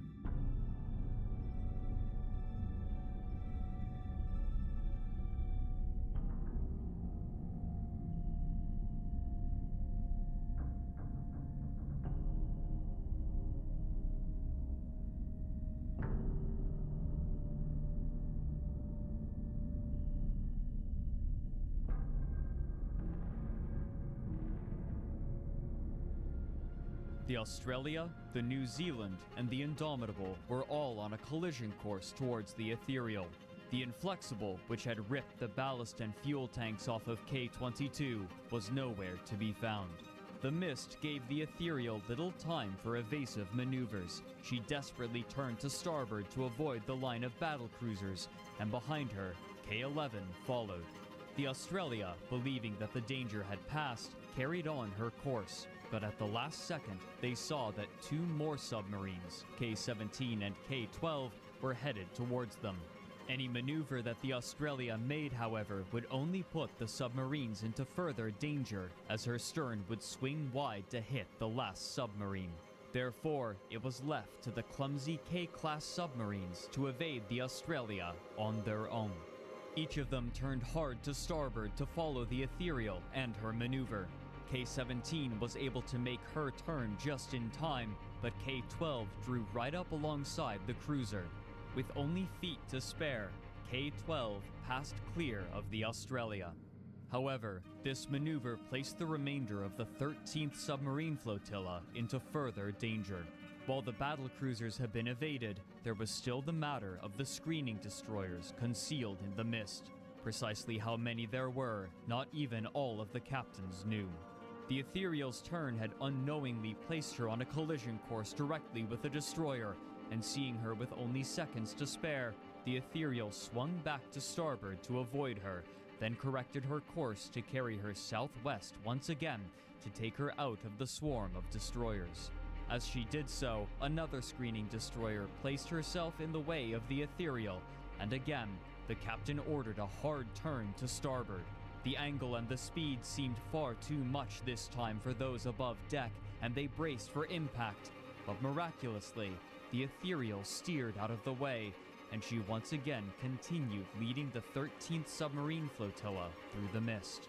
At last, they had cleared the 2nd Battlecruiser Squadron and its destroyers. But the 13th Submarine Flotilla was far from safe.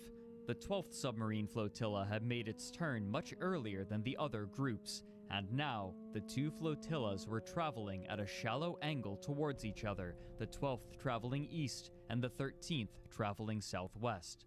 The captain of the Ethereal believed that the 12th Submarine Flotilla would be aware of their presence, but the message had still not been delivered, meaning that the Fearless didn't know to look for the Ethereal or her submarines.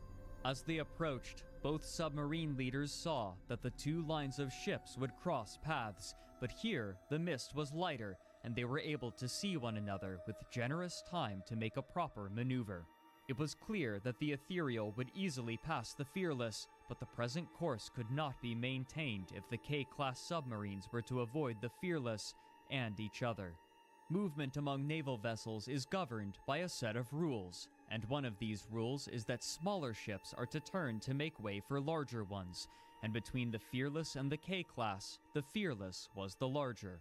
Therefore, the captain of the Fearless ordered to maintain the present course. According to the rules of the sea, the K-class submarines would have to turn to starboard to make way for the Fearless and fall back in line with the Ethereal soon after. Given that there were no screening destroyers for the flotillas, this theoretically wouldn't pose a problem. However, the K-class submarines had no intention of changing course. K-11, the submarine directly behind the Ethereal, passed in front of the Fearless, closer than was comfortable. The Fearless, however, continued onward. Now, K-17 was approaching. The Fearless waited to see K-17 turn as the two drew close, refusing to alter her heading out of fear of causing even further problems by encroaching on the submarine's responsibility. The Fearless waited until a collision became inevitable. In an effort to make the angle shallower, the Fearless began to turn, but it was far too late. As sirens blared, the bow of the Fearless struck the side of K-17 and lodged into her, dragging her forward with her massive momentum. Pulled by the water, K-17 rolled off to the port side of the Fearless and tore free. For the moment, the Fearless appeared to still be buoyant, but it was immediately obvious that K-17 was hopelessly damaged. While the lurch was brutal for both ships, nobody was fatally injured, and the 56 men aboard K-17 began clambering to the top deck as the boats from the Fearless were lowered to ferry the submariners to safety. To warn her attendant submarines, the Fearless began blasting a signal over the foghorn, indicating that the ship was coming to a stop. Behind it, K-4 heard the warning alarm and set her engines into full reverse, bringing her to a halt just barely in time before hitting the Fearless. Meanwhile, K-12 from the 13th Submarine Flotilla was approaching the damaged ships at a rapid pace. She made a sharp turn to starboard to avoid the Fearless and K-17, which now rested in her way, and she was just barely able to clear both damaged ships and careen past the 12th Submarine Flotilla. Behind K-4, K-3 was closing distance. The captain was called to the bridge during his dinner, but when he arrived, he was uncertain of what precisely was happening ahead of him, with the cacophony of sirens and mess of lights. He ordered the engines to half steam as he attempted to evaluate the situation, but as K-3 neared the ships, he recognized that he was on a collision course with K-4, and what's more, he would not be able to stop his massive submarine in time with the distance remaining. The helm oversteered K-3 to port, swinging the whole ship and trying to push her momentum to the port side of K-4. Now, however, the stern of the submarine was on track to hit K-4. Deftly, the helm turned K-3 back to starboard, swinging the stern out of the way just barely in time. Ordering the engines astern full, the submarine slowly began drifting to a stop just to the port side of the heavily damaged Fearless.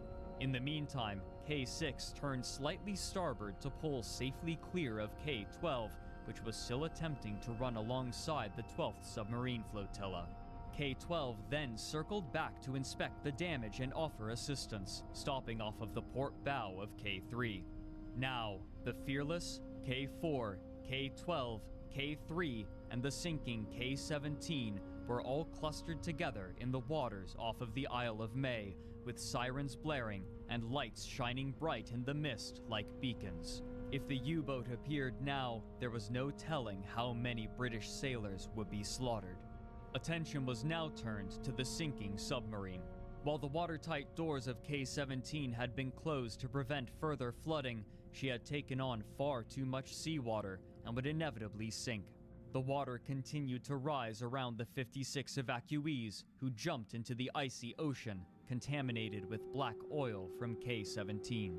The lower bow of the Fearless was now only a gaping hole, having been crushed, crumpled, and torn by the impact with K-17, but the watertight doors had been sealed, and she was apparently able to remain buoyant for the time being.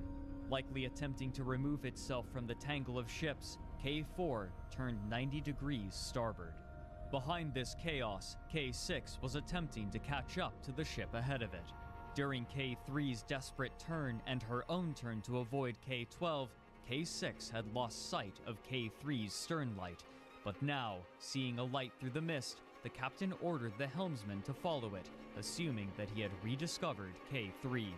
However, as he approached, he ascertained that it was not the stern light of K3. It was the starboard light of K4, floating motionless in the water. By the time K6 made this realization, there was no time for any action. The bow of K6 rammed straight into the side of K4, nearly shearing her in half. Immediately, K4 began to sink, dragging K6 down into the ocean with her. Just behind K6 was K7, which was still traveling at significant speed. The captain had a habit of keeping his ship farther behind the ship ahead of it than ordered, especially aboard the unmaneuverable K-class that he was newly captaining. As K7 moved through the mist to keep pace with K6, the captain suddenly realized that the ship ahead was completely and inexplicably stationary. He ordered the engines full astern, but it was obvious that this wouldn't be enough to bring her to a stop in time. The helm pulled the nose of K7 to port, with just enough space for the ship to slide alongside K6. As she did so, the bottom of the ship struck the sinking K4, but K4 was sinking so rapidly that she only scraped the top. The captain of K6 ordered the engines full astern in a desperate attempt to pry herself free, and the two halves of K4 tore apart, abruptly releasing K6, which bobbed back up to the surface. Immediately, the crew of K6 trained their lights ahead, looking for survivors, but no movement could be found on the still water. There had been no time for anyone to escape. In the meantime, many of the 56 men of K17 were struggling to keep their heads above water as the cold stole their strength and they inadvertently gulped down the black oil, while a few still stood on the casing of their sinking submarine. By this point, the boats from the Fearless had all been deployed and were busying themselves finding submariners in the water to pull to warmth and safety. But behind this cluster of ships, there was still one final group leaving the Firth of Forth, the 5th Battle Squadron, with its 3 battleships and its myriad screening destroyers. They had passed well south of the first collision between K-14 and K-22, but even after all this time, only the first warning about the first collision had been transmitted, useless by this point, leaving the massive battleships entirely unaware that the 13th Submarine Flotilla had even reversed course, and now they were bearing down on the remaining ships of the 2 flotillas at a speed of 21 knots. First, the Barham approached, and it appeared that she would scrape along the port side of K3, but by incredible luck, she managed to squeeze between K3 and K12, avoiding not only the survivors of K17, but all of the ships tangled among one another. But this was not the case for the screening destroyers. Ignorant of the survivors in the water, they chose tracks around the Fearless and the sinking submarine. The rescue boats from the Fearless scattered and dodged out of the way as the destroyers carved their paths straight through the survivors. As the first destroyer passed, she slammed into the men, concussing and battering many of them, while others were sucked into the propellers and torn into pieces. The wash of the Barham swept over the sailors still standing on K-17, pushing them into the water and directly into the path of the remaining destroyers. Following close behind the Barham was the Warspite, which threaded between the ships in exactly the same way that the Barham had, but along with her came further screening destroyers who crushed yet more survivors, and finally, the Valiant passed between them with the last group of destroyers. All 3 battleships have been traveling so precisely that they managed to weave their ships between the submarines without even touching their hulls. The fortune of the battleships was undercut by the deadly courses of the destroyers. As they found new paths, each one struck, drowned, and dismembered even more submariners. This continued until the entire 5th Battle Squadron had passed. After they did, the sailors aboard the Fearless and the other K-class submarines searched for men in the oily, bloody water, but of the 56 who had abandoned K-17, only 10 could be found, one of whom was gravely wounded. After bringing him aboard the Fearless, this wounded man died as well, leaving only 9. At last, the waters were clear and the ships could take inventory. The Fearless herself had been horrifically damaged, but it was clear that she was in no danger of sinking despite the gaping hole in the foresection, and so she began to limp back to Rosyth alongside the remaining K-class submarines. Back at the initial collision, K-14 and K-22 were receiving assistance from some of the screening destroyers, and one of them began towing K-14 back to harbor. K-22, on the other hand, was able to travel back on her own power, but her speed was limited by the pressure placed on the door exposed to the water in the foresection. The other ships, still scheduled to meet with the force from Scapa Flow, continued onward into the North Sea, leaving the carnage of the submarine flotillas behind them. After an hour and 15 minutes, the Battle of May Island was finished. May Island. After an hour and 15 minutes, the Battle of May Island was finished.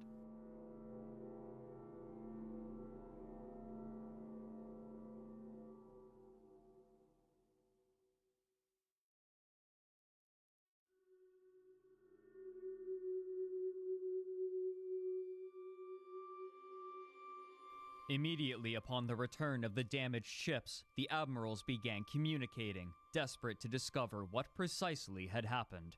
Many of the details were muddled and contradictory. Only a few things could be discerned for certain.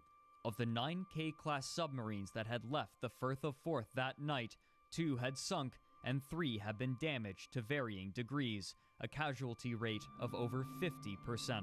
The Fearless had suffered crippling damage to her hull, while the Inflexible had lived up to her name and escaped with only scrapes. From the initial impact between K-14 and K-22, 2 men had drowned when water flooded into the living quarters. When K-6 had bisected K-4, every one of the 55 men aboard went down with the ship, and of the 56 who escaped from K-17, 47 of them have been smashed and shredded by the screening destroyers. No survivors were discovered after the event, and the vast majority of the corpses were lost at sea. The final death toll for the Battle of May Island was 104. The admirals agreed this matter had to be resolved both quickly and discreetly. After only 4 days, the court-martial began to determine who and what precisely was at fault. Despite the overwhelming complexity of the Battle of May Island and the myriad of conflicting reports, a basic timeline of what occurred could be ascertained, though the specific routes of certain ships remained in dispute. In particular, the inciting incident for the entire event was confounding.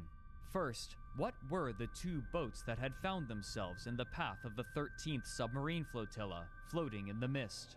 Nobody with the force leaving Rosyth was informed about other ships scheduled to be in the water, and they were far too small to be enemy vessels.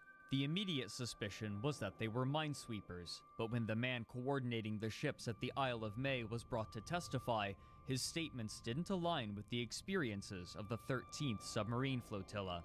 He confirmed that, while there were small ships out sweeping for mines at the time, they theoretically wouldn't have crossed paths with the ships from Rosyth. Even more mysterious, however, was the mechanical failure experienced by K-14, namely, the jamming of her helm. While the K-class was prone to sometimes extreme issues related to their construction and maintenance, there had never been a catalogued incident with the helm jamming, and nobody serving aboard the K-class ever made mention of such an incident. A thorough investigation of every mechanism from the helm to the rudder was performed, and yet, every single test came back with the same result. As things were, no cause could be found for the jam, and it could not be replicated. In the end, while a few of the officers were reprimanded, this had little to no effect on their careers, and the reason seemed clear. The event had been so embarrassing for the British Royal Navy that the Admiralty was more interested in hiding it than remedying it. No memorial was to be constructed, and no record was to be made public. To the submariners who partook in the Battle of May Island, the moral was clear. The K-class was far too awkward and unreliable. Communication technology was too rudimentary to properly coordinate with the fleet, and fleet submarines were more of a danger to their own ships than to any enemy. But to the admirals, the problem lay not with the K-class, nor with the concept of fleet submarines, only in their implementation. The performance of these large submarines after the war, however, did not bear out the expectations of the admirals. They never were to encounter the enemy beyond the one fruitless exchange of fire, and after a formal declaration of peace between the belligerents in the Great War, the K-class were assigned to posts around the Atlantic. There, however, they continued to suffer mechanical faults, and dozens of the Grand Fleet's best mariners drowned as K-class continued to sink. Even still, the admirals were keen to make use of this submarine that was meant to be one of the great achievements of the Royal Navy. As such, a few of the K-class were retrofitted to have massive 12-inch guns mounted onto the deck, recategorizing them as the M-class. This extra gun, however, made the already clumsy ships even more unwieldy. On December 12, 1925, M1 dove during an exercise and simply never resurfaced, drowning all 60 men aboard. After so many deaths due to the inadequacy of the submarines, the Royal Navy was finally forced to retire the remaining K-class, sending the majority of them in for scrap. The M-class, however, were retrofitted for new purposes. M2 was outfitted with a hangar to launch a single biplane with folding wings, while M3 was given a mine layer. But these alterations couldn't solve the extant issues with the hull. One day, while out at sea, M2 seemed to disappear entirely. Only hours later, a man aboard a ship who had seen M2 that morning casually asked if it was normal for submarines to dive backwards. He was told that it was not. It took 8 days for the search teams to discover M2 in over 100 feet of water. Her crew had all suffocated in the time it took the salvage crews to find her. It was decided that M3 would not be given the chance to drown her crew as well, and she was scrapped for her metal. The last of the K-class hulls had finally disappeared, and with them, the dream of the fleet submarine. It would be decades until the creation of another submarine that rivaled the size of the K-class, and this time, when they did, they were running under nuclear power, and their implementation would not even slightly resemble that of the K-class. Even after the war, as the files of military operations were made public, those kept about the Battle of May Island remained sealed, and the Royal Navy seemed willing only to acknowledge the most basic facts about it. It wasn't until 1994, 76 years later, that the file was released and the details made public, and in 2002, a memorial was finally constructed in Anstruther Harbor, long after everyone involved had died of old age. Now, every trace of the K-class has either been dismantled or rests on the bottom of the ocean, rusting and decaying, a fate that, to those who served aboard them, would seem only fitting.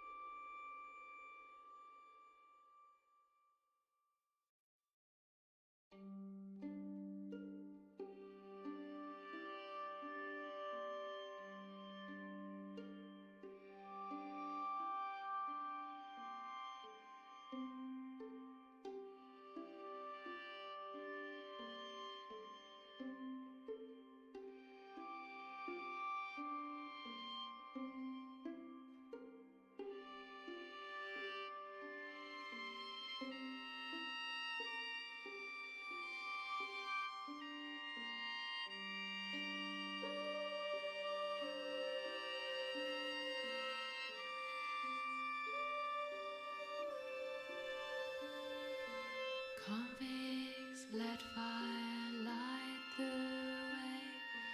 Deep in the darkness,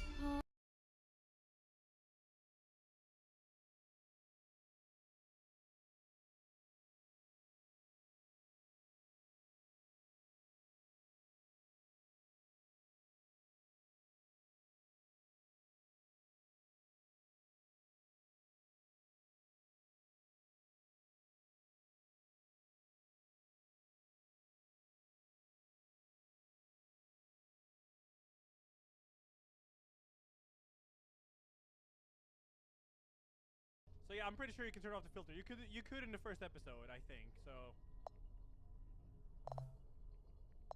Home Alone we've played. That was good. Episode playtime 40 minutes. Okay. I suppose.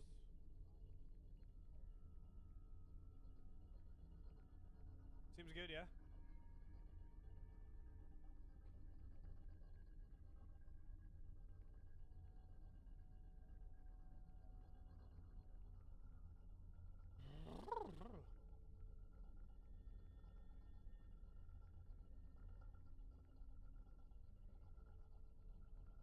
Flame, thank you so much again, dude. Hope you and the family's well.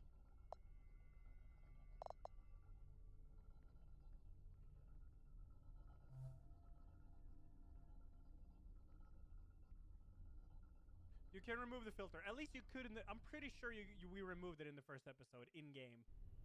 So, let's see if we can. I need my slippers.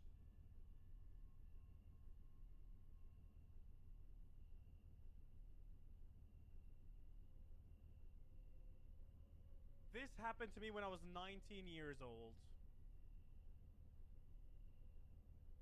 Oh, press any key? I'm a little over 21 now. I still remember this very clearly because of how creeped out I felt.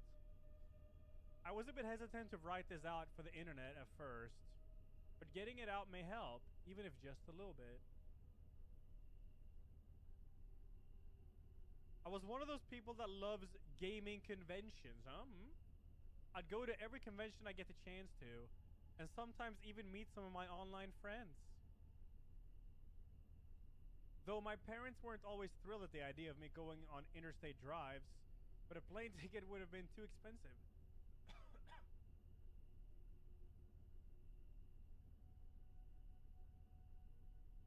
This convention I was at went great. And it was now the day to drive back home. But when I set off, I soon realized the traffic was horrible. I decided that I'd take the long way to avoid the traffic. It was a little over a 12-hour drive.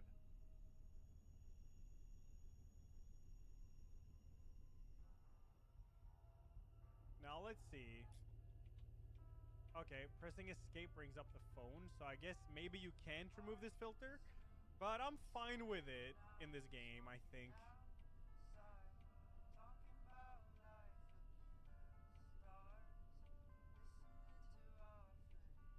Messages, Dad. Drive safe, Holly. Don't forget to call me. You got it, Dad.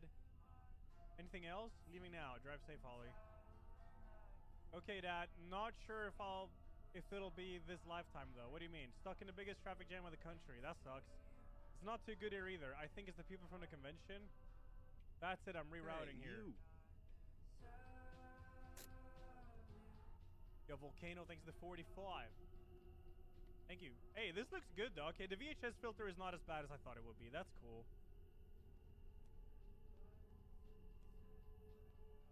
Why are we getting out of the car?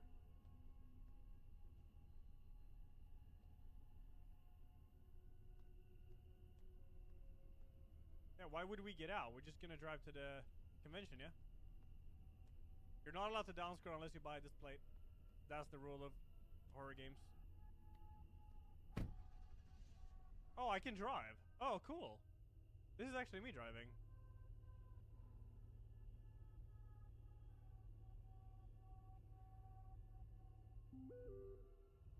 Aiden Williams, one text message. You gotta do what you gotta do.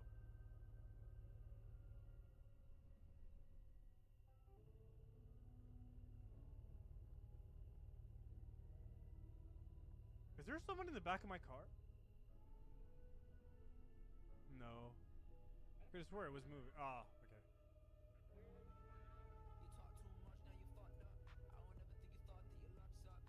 Yeah. Yeah. Yeah. Yeah.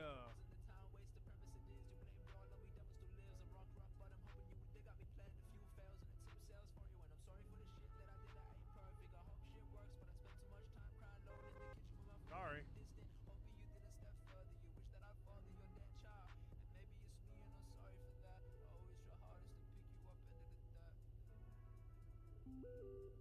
Dad? Where did you reach? Still about 6 hours away from the city. I got stuck in a jam.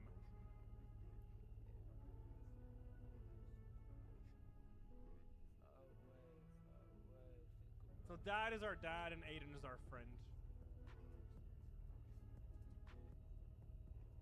We sent our dad Aiden's file to, or contacts.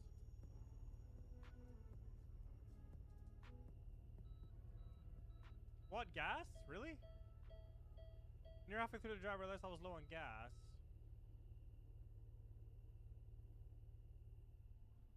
There's a path to the right here.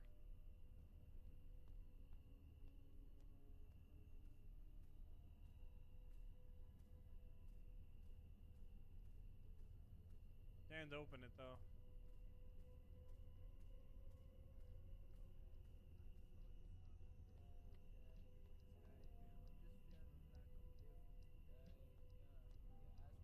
I can't enter the. Oh.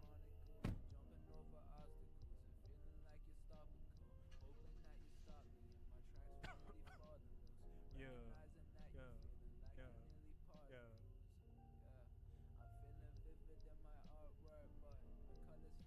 Gonna break this. I admit I was a terrible driver. Yo, oh my god, I'm gonna die. Holy shit, that's bright.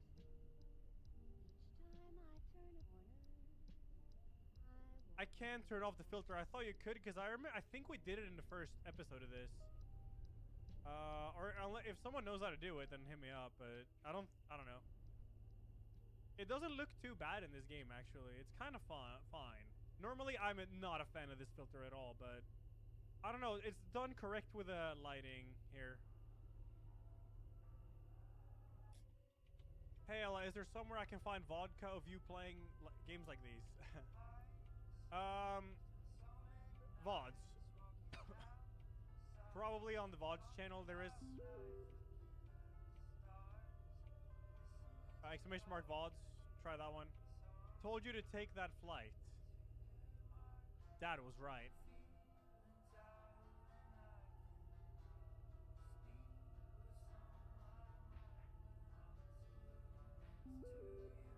Dad, stop. I'm driving. Fuck. Oh, Holly, it's gonna be late when you reach back. Hope you're feeling alright.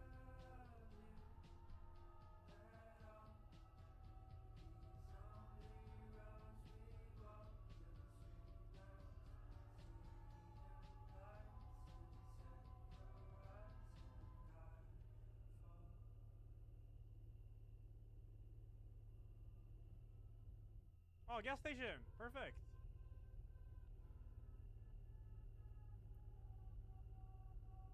Oh god, this fucking... Oh, this light is mental.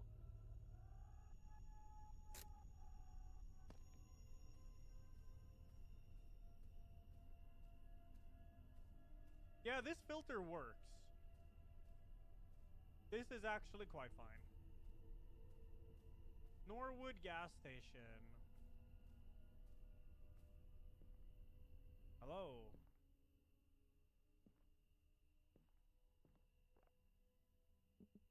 How's your night going? He just looked at me. Where are you headed? He just looked at me. Mom? Holly? Mom?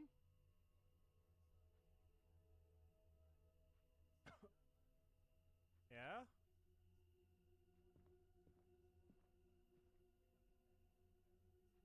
Oh, do I have money? Consuming these items increase your sprint speed.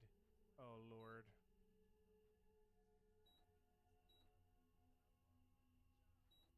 I gotta fill gas first, though. I won't have enough money. Hello, I need to, gas? Can I get 10 bucks on pump 2?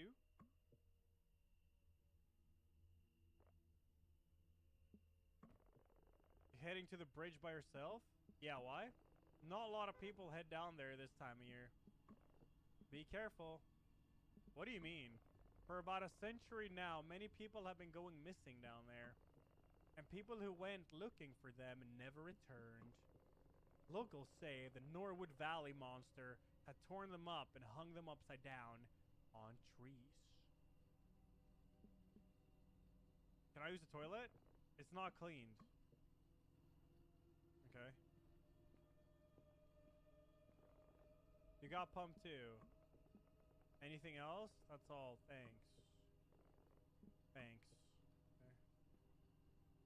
Oh, you're playing a Patience or something? Get a ice cream now. Solitaire.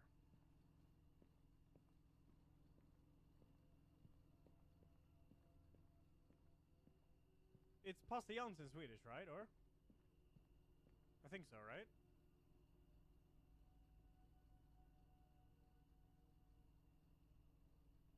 Yup. Oh. Yo, fuck your store. Give me free gas.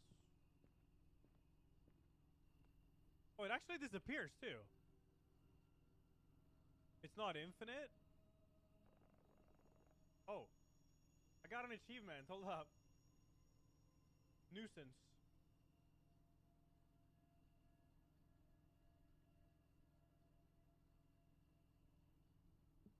Nothing?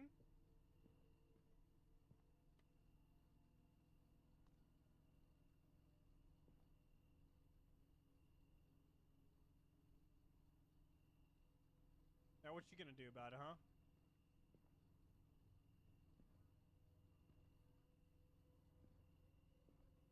This is what the kids do nowadays to go like, try to go like viral on TikTok, dude. Go into fucking convenience stores and then they ruin everything.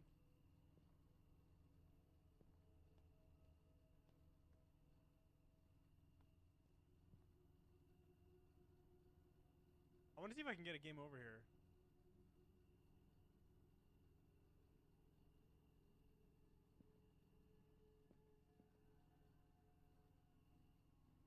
I guess he's not reacting anymore. Oh, ma'am, you're gonna have to stop or I'm gonna have to call the cops. Gonna be a while. Gonna be a while cops arrive here. I have my ways. Yeah, we'll see about that. I'm gonna keep doing it. What you gonna do about it, huh? Huh?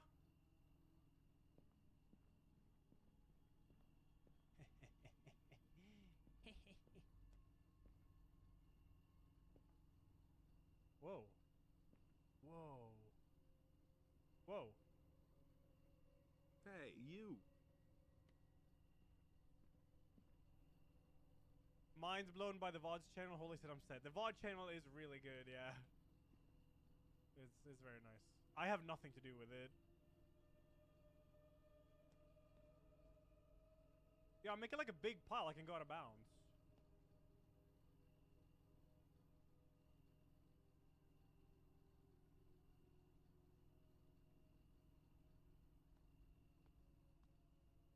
Come on, Mr. Storeman. You're gonna do something about this? No? You're gonna let me ruin your store? I keep doing it to see if something actually happens. I'm kind of curious. Yeah? Come on, man. What you gonna do about it?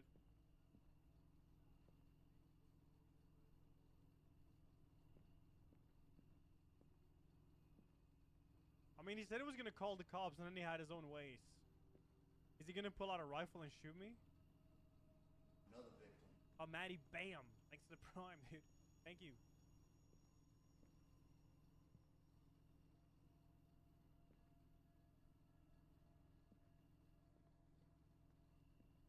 See? Alright. I guess he doesn't do anything at this point. Fuck it. I'm out. One more thing. If you see a woman in a white or blue gown trying to get a ride, don't stop. Just step on gas as hard as you can. Who is she? Some people say that she died in a car accident there on prom night. Some say that she seeks vengeance after she was raped and murdered there. Zangetsu! Thanks for the prime, dude. Thank you. Regardless, she's out for blood. Whatever you do, never ever, under any circumstance, pick up a hitchhiker. Those people out there on the road, putting their thumbs out. They ain't what you think, ma'am. They just ain't. No, really? Well, do I look like I am? Good luck cleaning up your store, bitch. Oh, that was mean. I take it back. Oh, Mom. I don't know if you'll find any shop at this hour, but we're out of dog food. Could you get something from Milo? I'll pay you back. From Milo?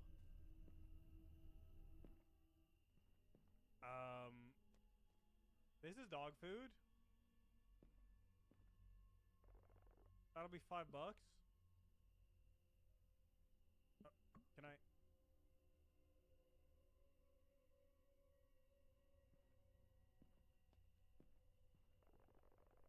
I just paid, dude. What? I threw it on the... This is mine. Hey, you. Thanks. Flame, thanks to the 14. Thank you. I miss you, Mama. Thanks to the 11. Thank you.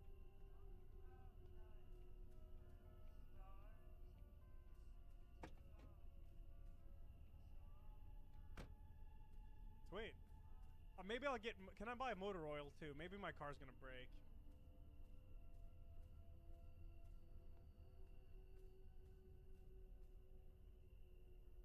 Can you buy Milo in Sweden? I don't really... I don't know. Wait, what? No, I don't know. I don't know. I didn't need it. Okay.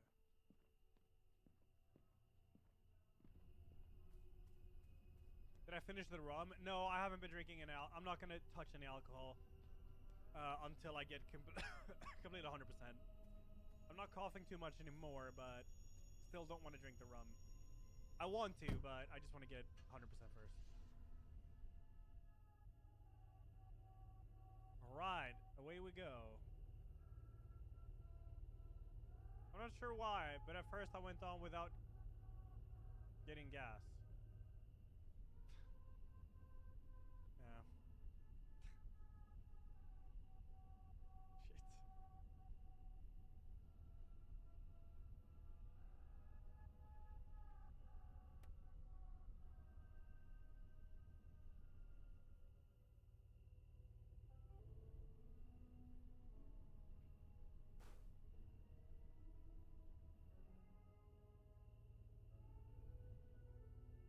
The turning ratio on this is mental.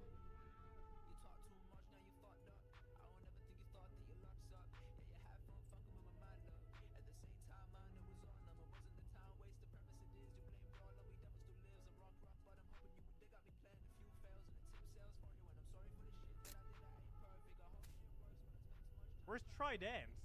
I'm stuck. Okay, there we go though. Oh, Tridance is here. I thought it got removed.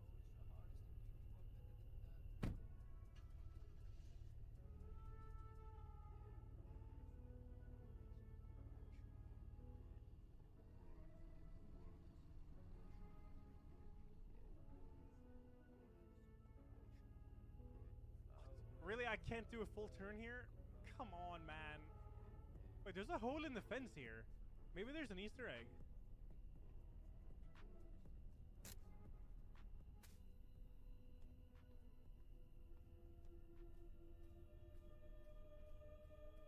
Oh, I can't get out. Can barely see anything.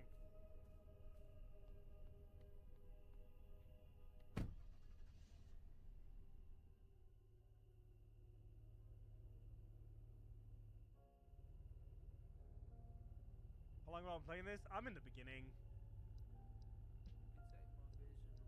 It's a story about a girl going to a gaming convention, but something happened. And every single one of them looks like you and me. Monsters, yeah, dude. Mom! It's not expired? Oh. Surprised that there was dog food at the gas station and you don't need to pay me for it. It's not expired or anything? No?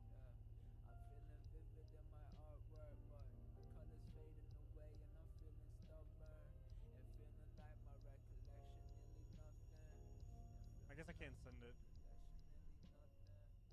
Pretending that means each time I turn a corner,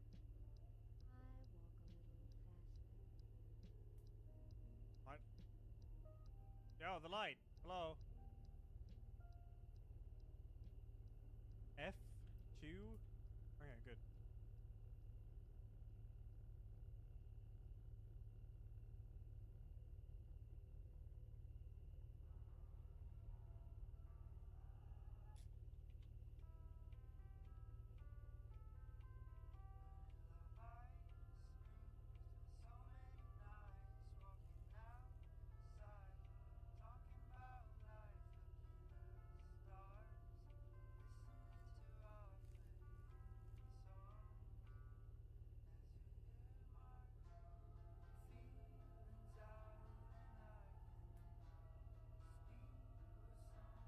I mean, there's a car in front of me, so I can see where I'm going. Kinda.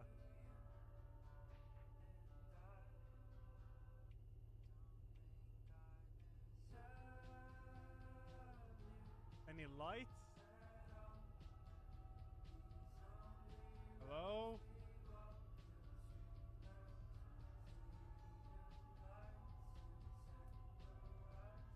Where'd that car go? I was gonna ram it. Wait, have I driven in a... Droven?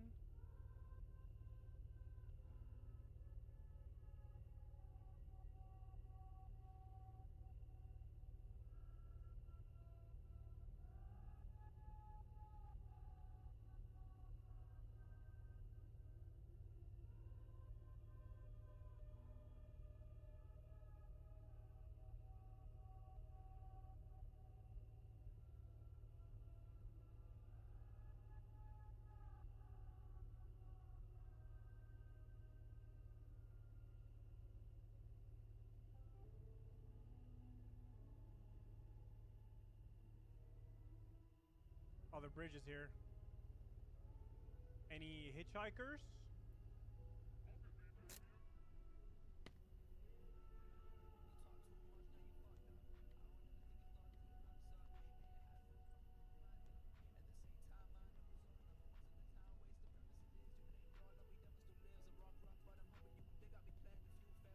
Oh wait, I can't enter the car anymore? I need to walk over the bridge?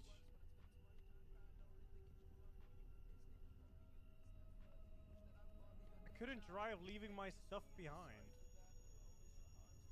I couldn't drive leaving my stuff behind. Oh, the dog food?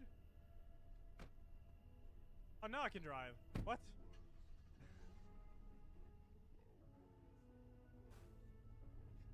Huh?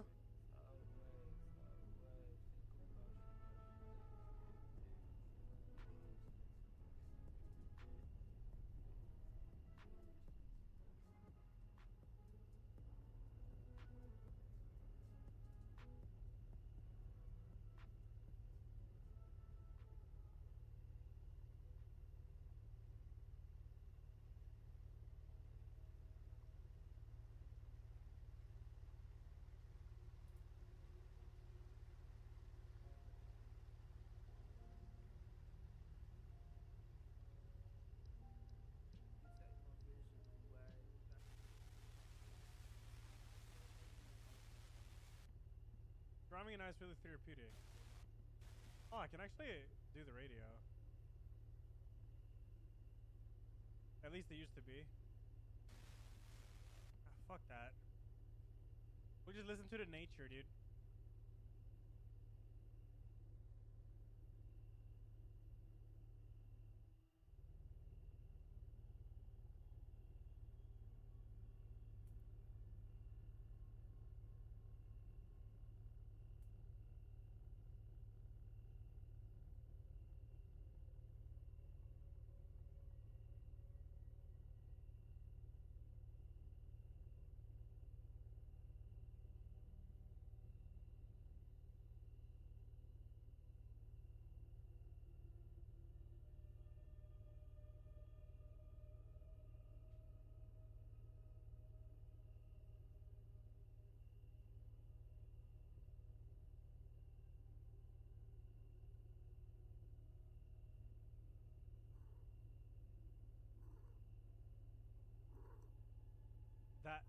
Is that the sound the hair makes?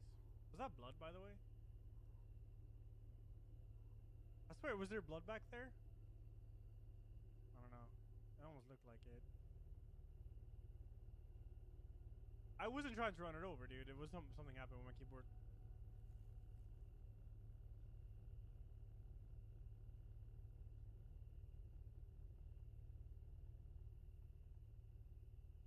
Dude, what are these brakes? Oh my god, it's terrible.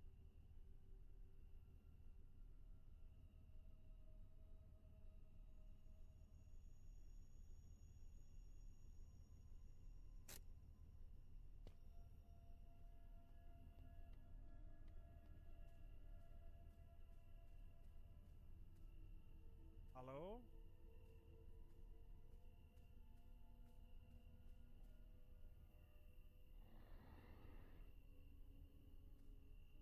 There's a bear over there, I think. Got an achievement.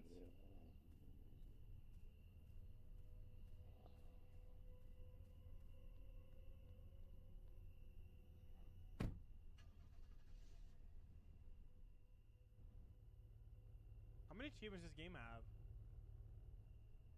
6 achievements, cool. Read the chats. I'm reading all the chats.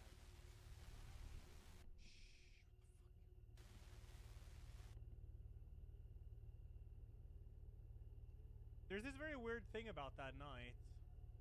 I saw 2 big logs in the middle of the road blocking the way ahead.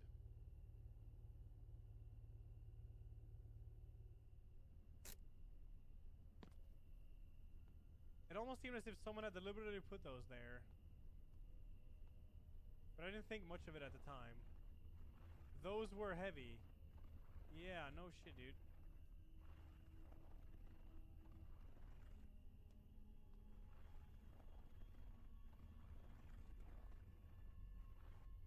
It's Abby.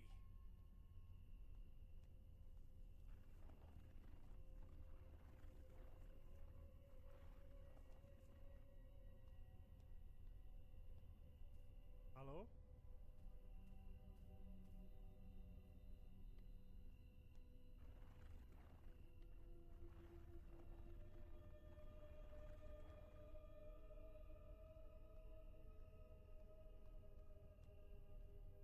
No one's in my car. So my dog food is fucked up.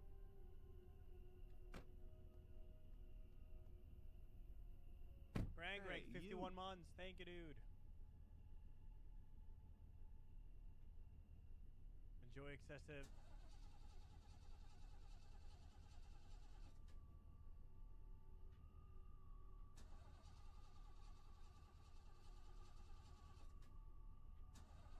The car wouldn't start back up.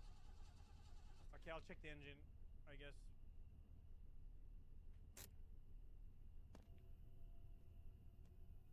What is disco lights and change my lights? Oh, it's for the background, but I kind of have them really low. See these lights in the back? You can change them. But I lower them a lot during horror games.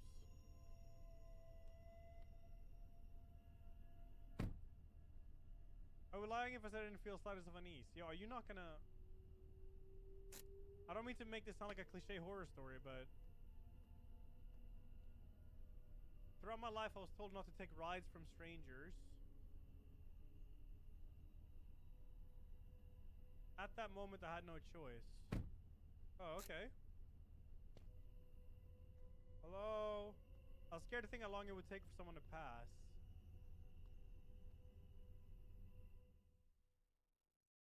Okay.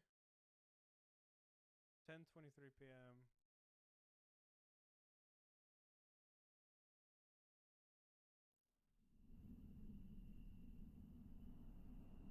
Hello, Hilfe.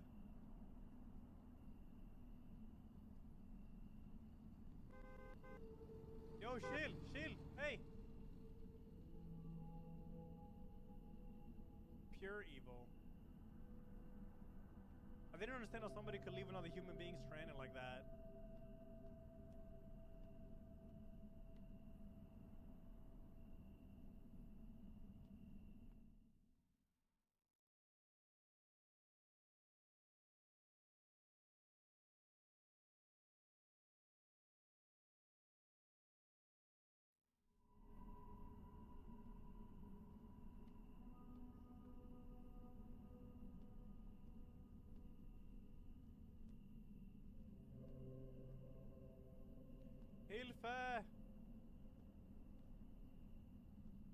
Yeah, I'm right here. Hilfe!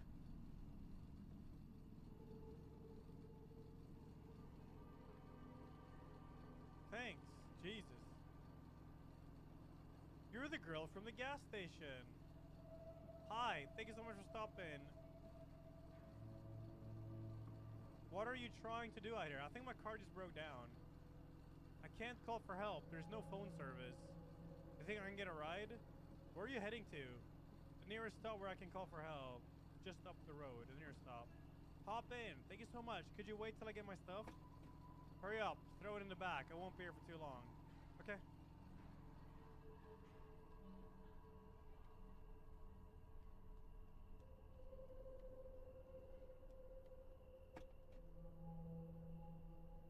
Only 2 hands?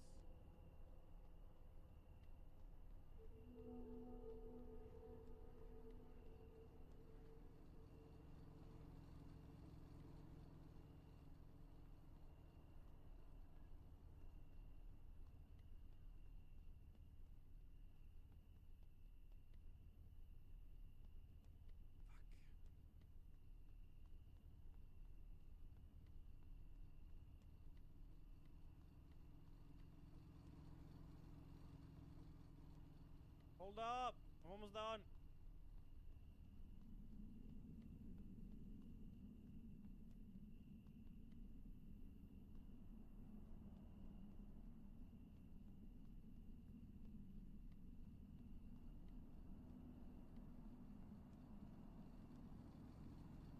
Okay, I'm good. I'm good. You gotta hurry up, I don't have all day. Can you help me get my stuff? It's not safe to get out here. Okay. Well, I'm done, so I'm done. Finally, hop in and be quick. Alright.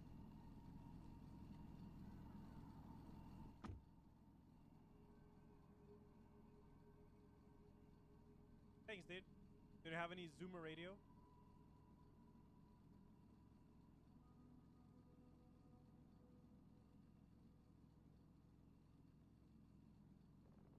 So you won't tell me who you are, where you're going? I'd rather not say if that's okay. I live really close from here. I was driving home, and that piece of crap broke down on me. What? Oh, Jason. My name's Jason. Oh, okay. I'm Holly. See, we're getting along, dude. We're making friends.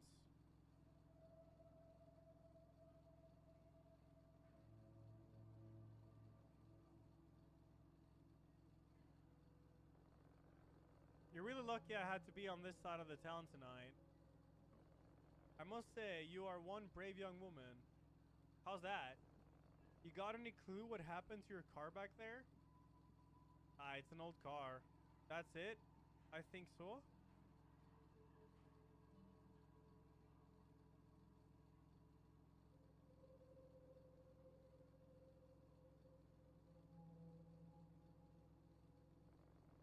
What do you think about what he told you back at the gas station?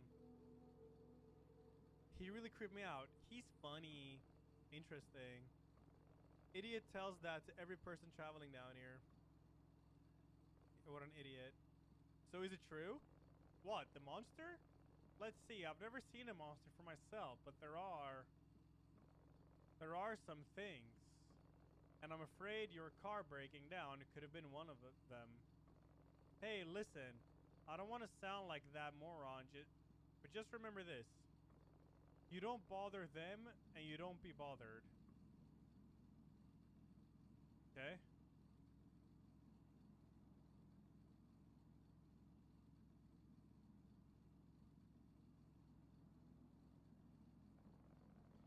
You know, I'm sorry for being a jerk to you before. I'm not the best with people. That's okay, dude. A little bit of a jerk myself.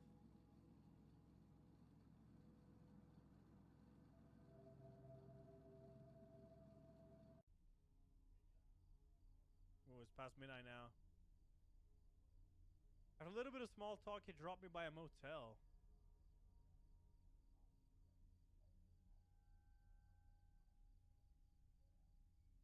Apparently they offered roadside assistance. Besides, I thought I could use a little rest. Be careful, there are all kinds of people out there, he said ominously before leaving.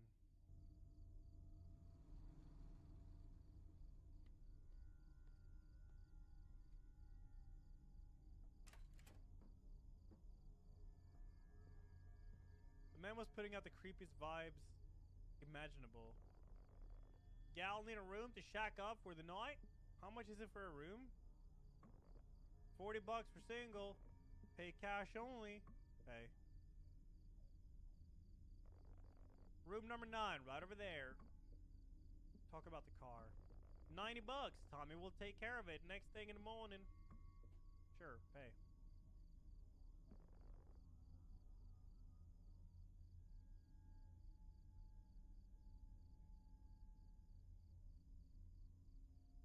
Good, I'll let Tommy know. And one last thing. Try not to wake the other guests. They might not take very nicely to it. You have a great night's sleep. Thanks, dude.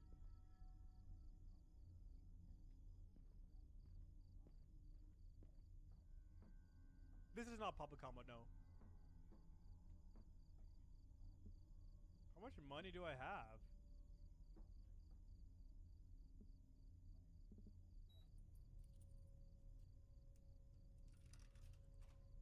How do you even consume items?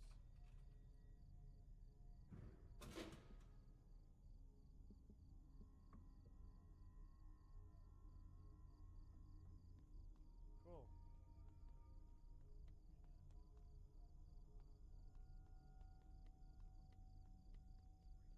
What the fuck is this? Oh, I walked through the fence. I'm out of bounds. Wee.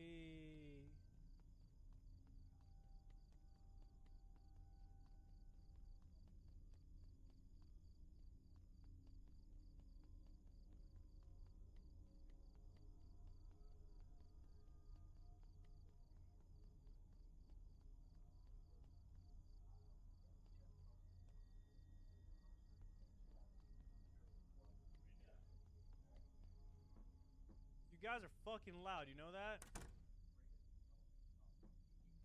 Hey, you. Hey, Bavarian, 27, dude.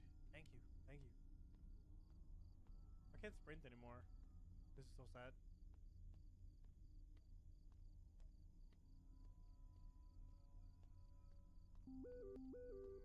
Whoa. Yo, what? Mom, Dad, Aiden. Aiden says, bro, where you at? Your dad's calling me. Why are you not... Where did you reach? Why are you not picking up the call? What do you mean reroute? Dad? I'm gonna stay by motel tonight. No connection. Okay. Kinda weird, dude. There's my room. It was nice and warm. Right. There was a smell, type of musky smell I get from old houses.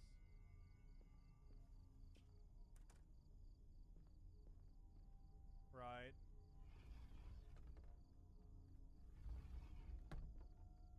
Wait, what? Oh, shit. Okay, chat, I gotta be quiet. Apparently. Jesus.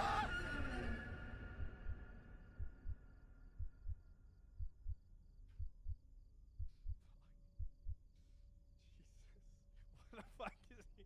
What's he doing in my bathroom?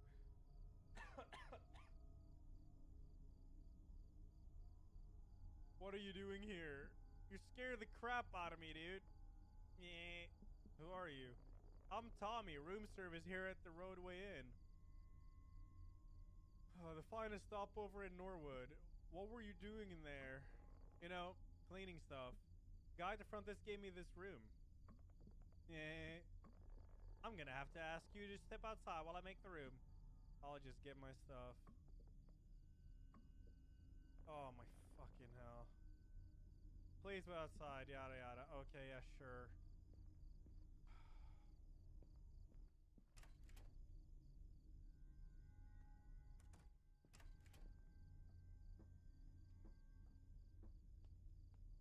My throat's fucking gone. Oh shit, my stuff from the guy. Oh, is that my stuff?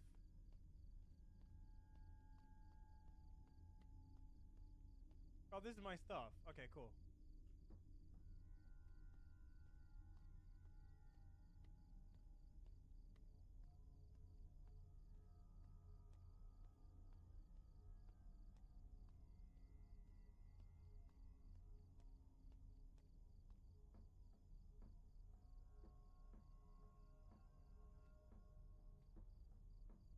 Hey, can you help me with my bags? Had a word with Joe about the situation. What is wrong with these people? Mercy, mercy, mercy. But don't you worry, it's safe here. I'll go get your car. And also the room's phone is not working. If need anything, just ask the front desk. We've been trying to get it fixed, but we haven't been seeing enough guests lately. But you have a good night.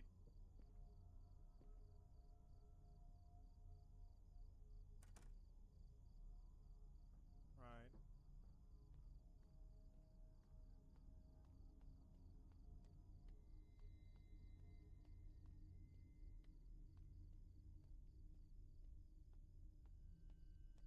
Hey, you. Pony, that's almost 3 years. Hello, hello. Thank you, thank you. A trolley? Wait, did you see trolley? Where you see trolley? Oh, this? This is like Doom, by the way. You actually run faster if you do diagonal. Oh, it doesn't work.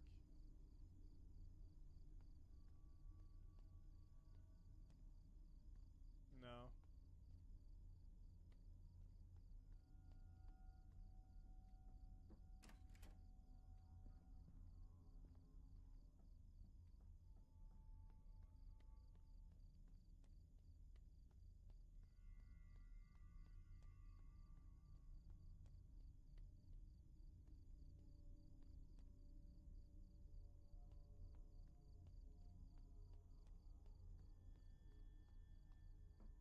Hey, you.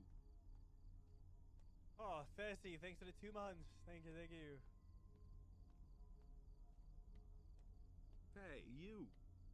The mode dread. Thanks for the almost 2 years, man. Oh. Dude, all these goddamn scares today have just zapped me out. Fucking hell. Thank you, guys. Thank you. Jesus. And Haz, thanks for the 10. I think I got everything. No one enter my fucking room, alright? Hey, you. Wait, there's no sink here. What? Oh, there. Super long yellow username gave 12 and a resub. Thanks. Thank you.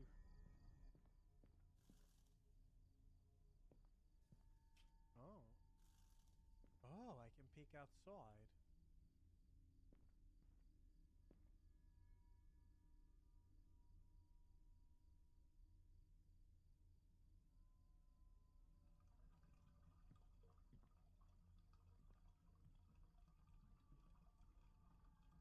Call it a 4-star, but there was something very off about that place. Hey, you. Couldn't help shake to feel like something wasn't right. The feeling tiredness was overcoming by anxiety. A hot cup of...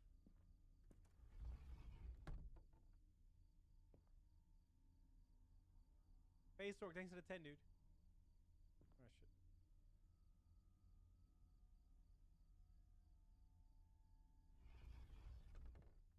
Coffee.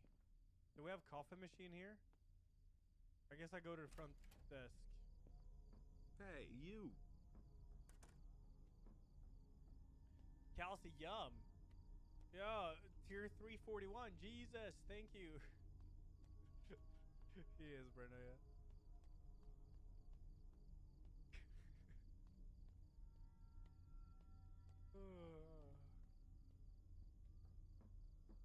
Hey, do you have any coffee? Right over there, room number 9 it is. Yeah, but I'm asking for coffee, you idiot. Oh, maybe it's coffee from here.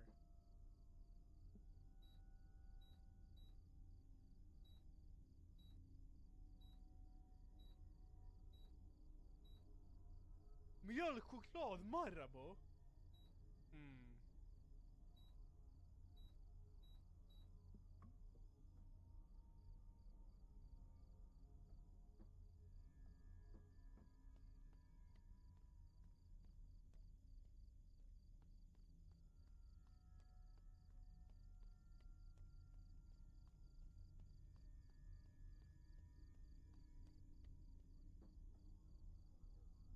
Espresso. Damn, these look good, dude. Look at the graphics. I'll have a little cappuccino, dude.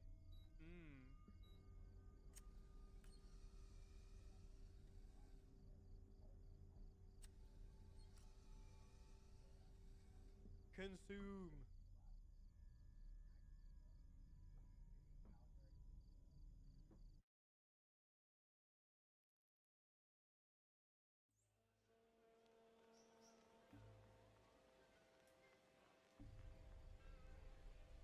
My controls are inverted. Oh my god. Get to the room.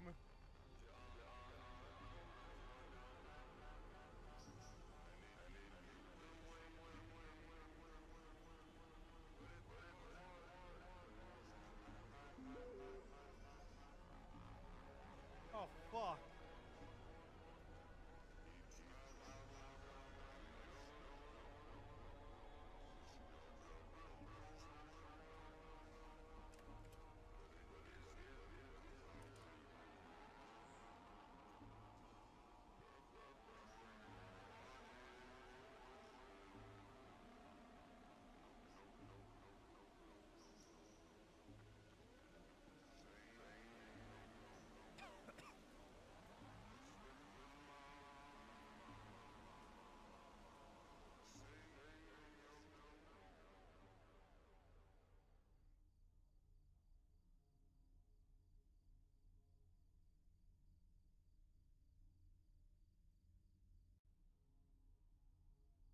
.318 spöktimmen, dude. I was sedated.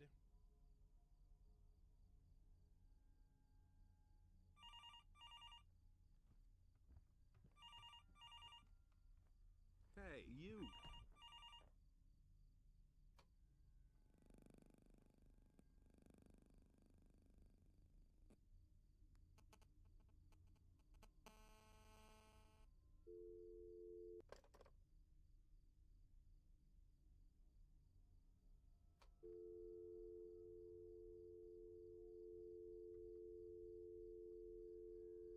Hang up! Oh my god. Fuck.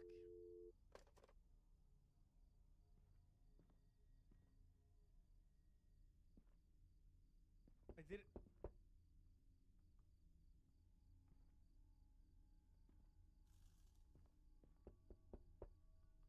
Yo, but it's the guy that works here.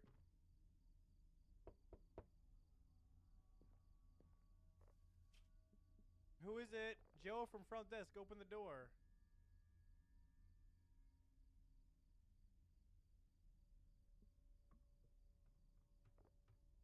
Who is it? There's someone inside my wardrobe, dude.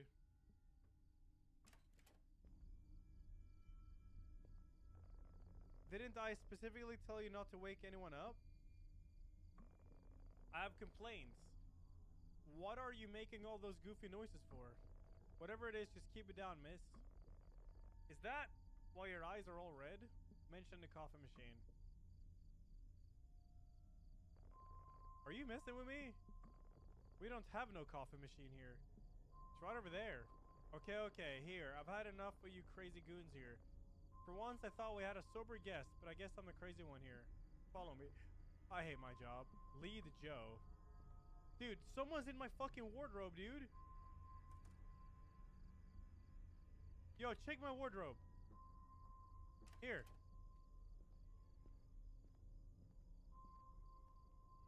Someone's in here.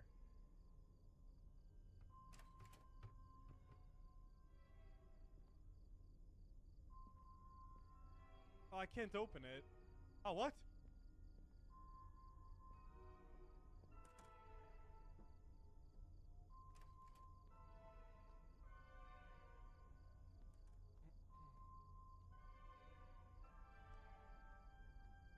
Gordo, thanks for the 40, dude.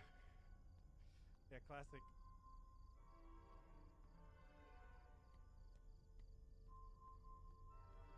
Oh, I'm getting bamboozled.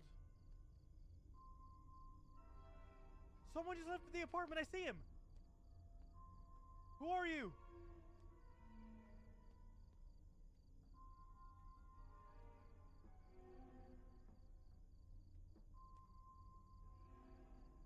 Hello?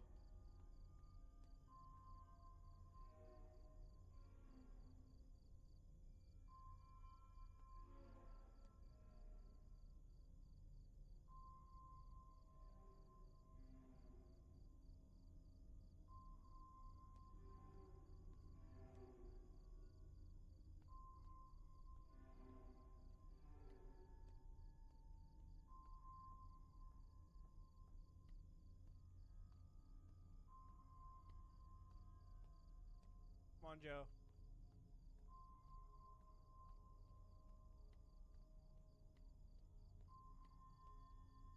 Joe, it was this. God, you're slow. Come on, man. I can barely see ya.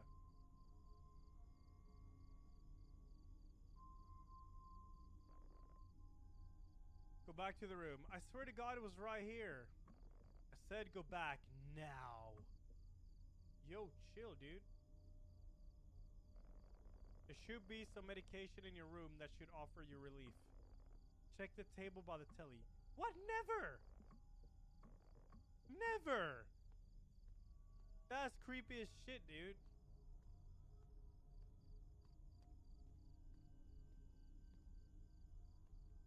This weird guy, he's still walking in circles here. Could go out of balance and see who he is, I guess, but no, fuck it.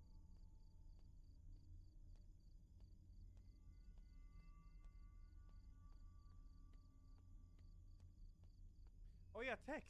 Oh, I can't read them anymore. Wonder why. He had the same coffee. Yeah, he was in my wardrobe.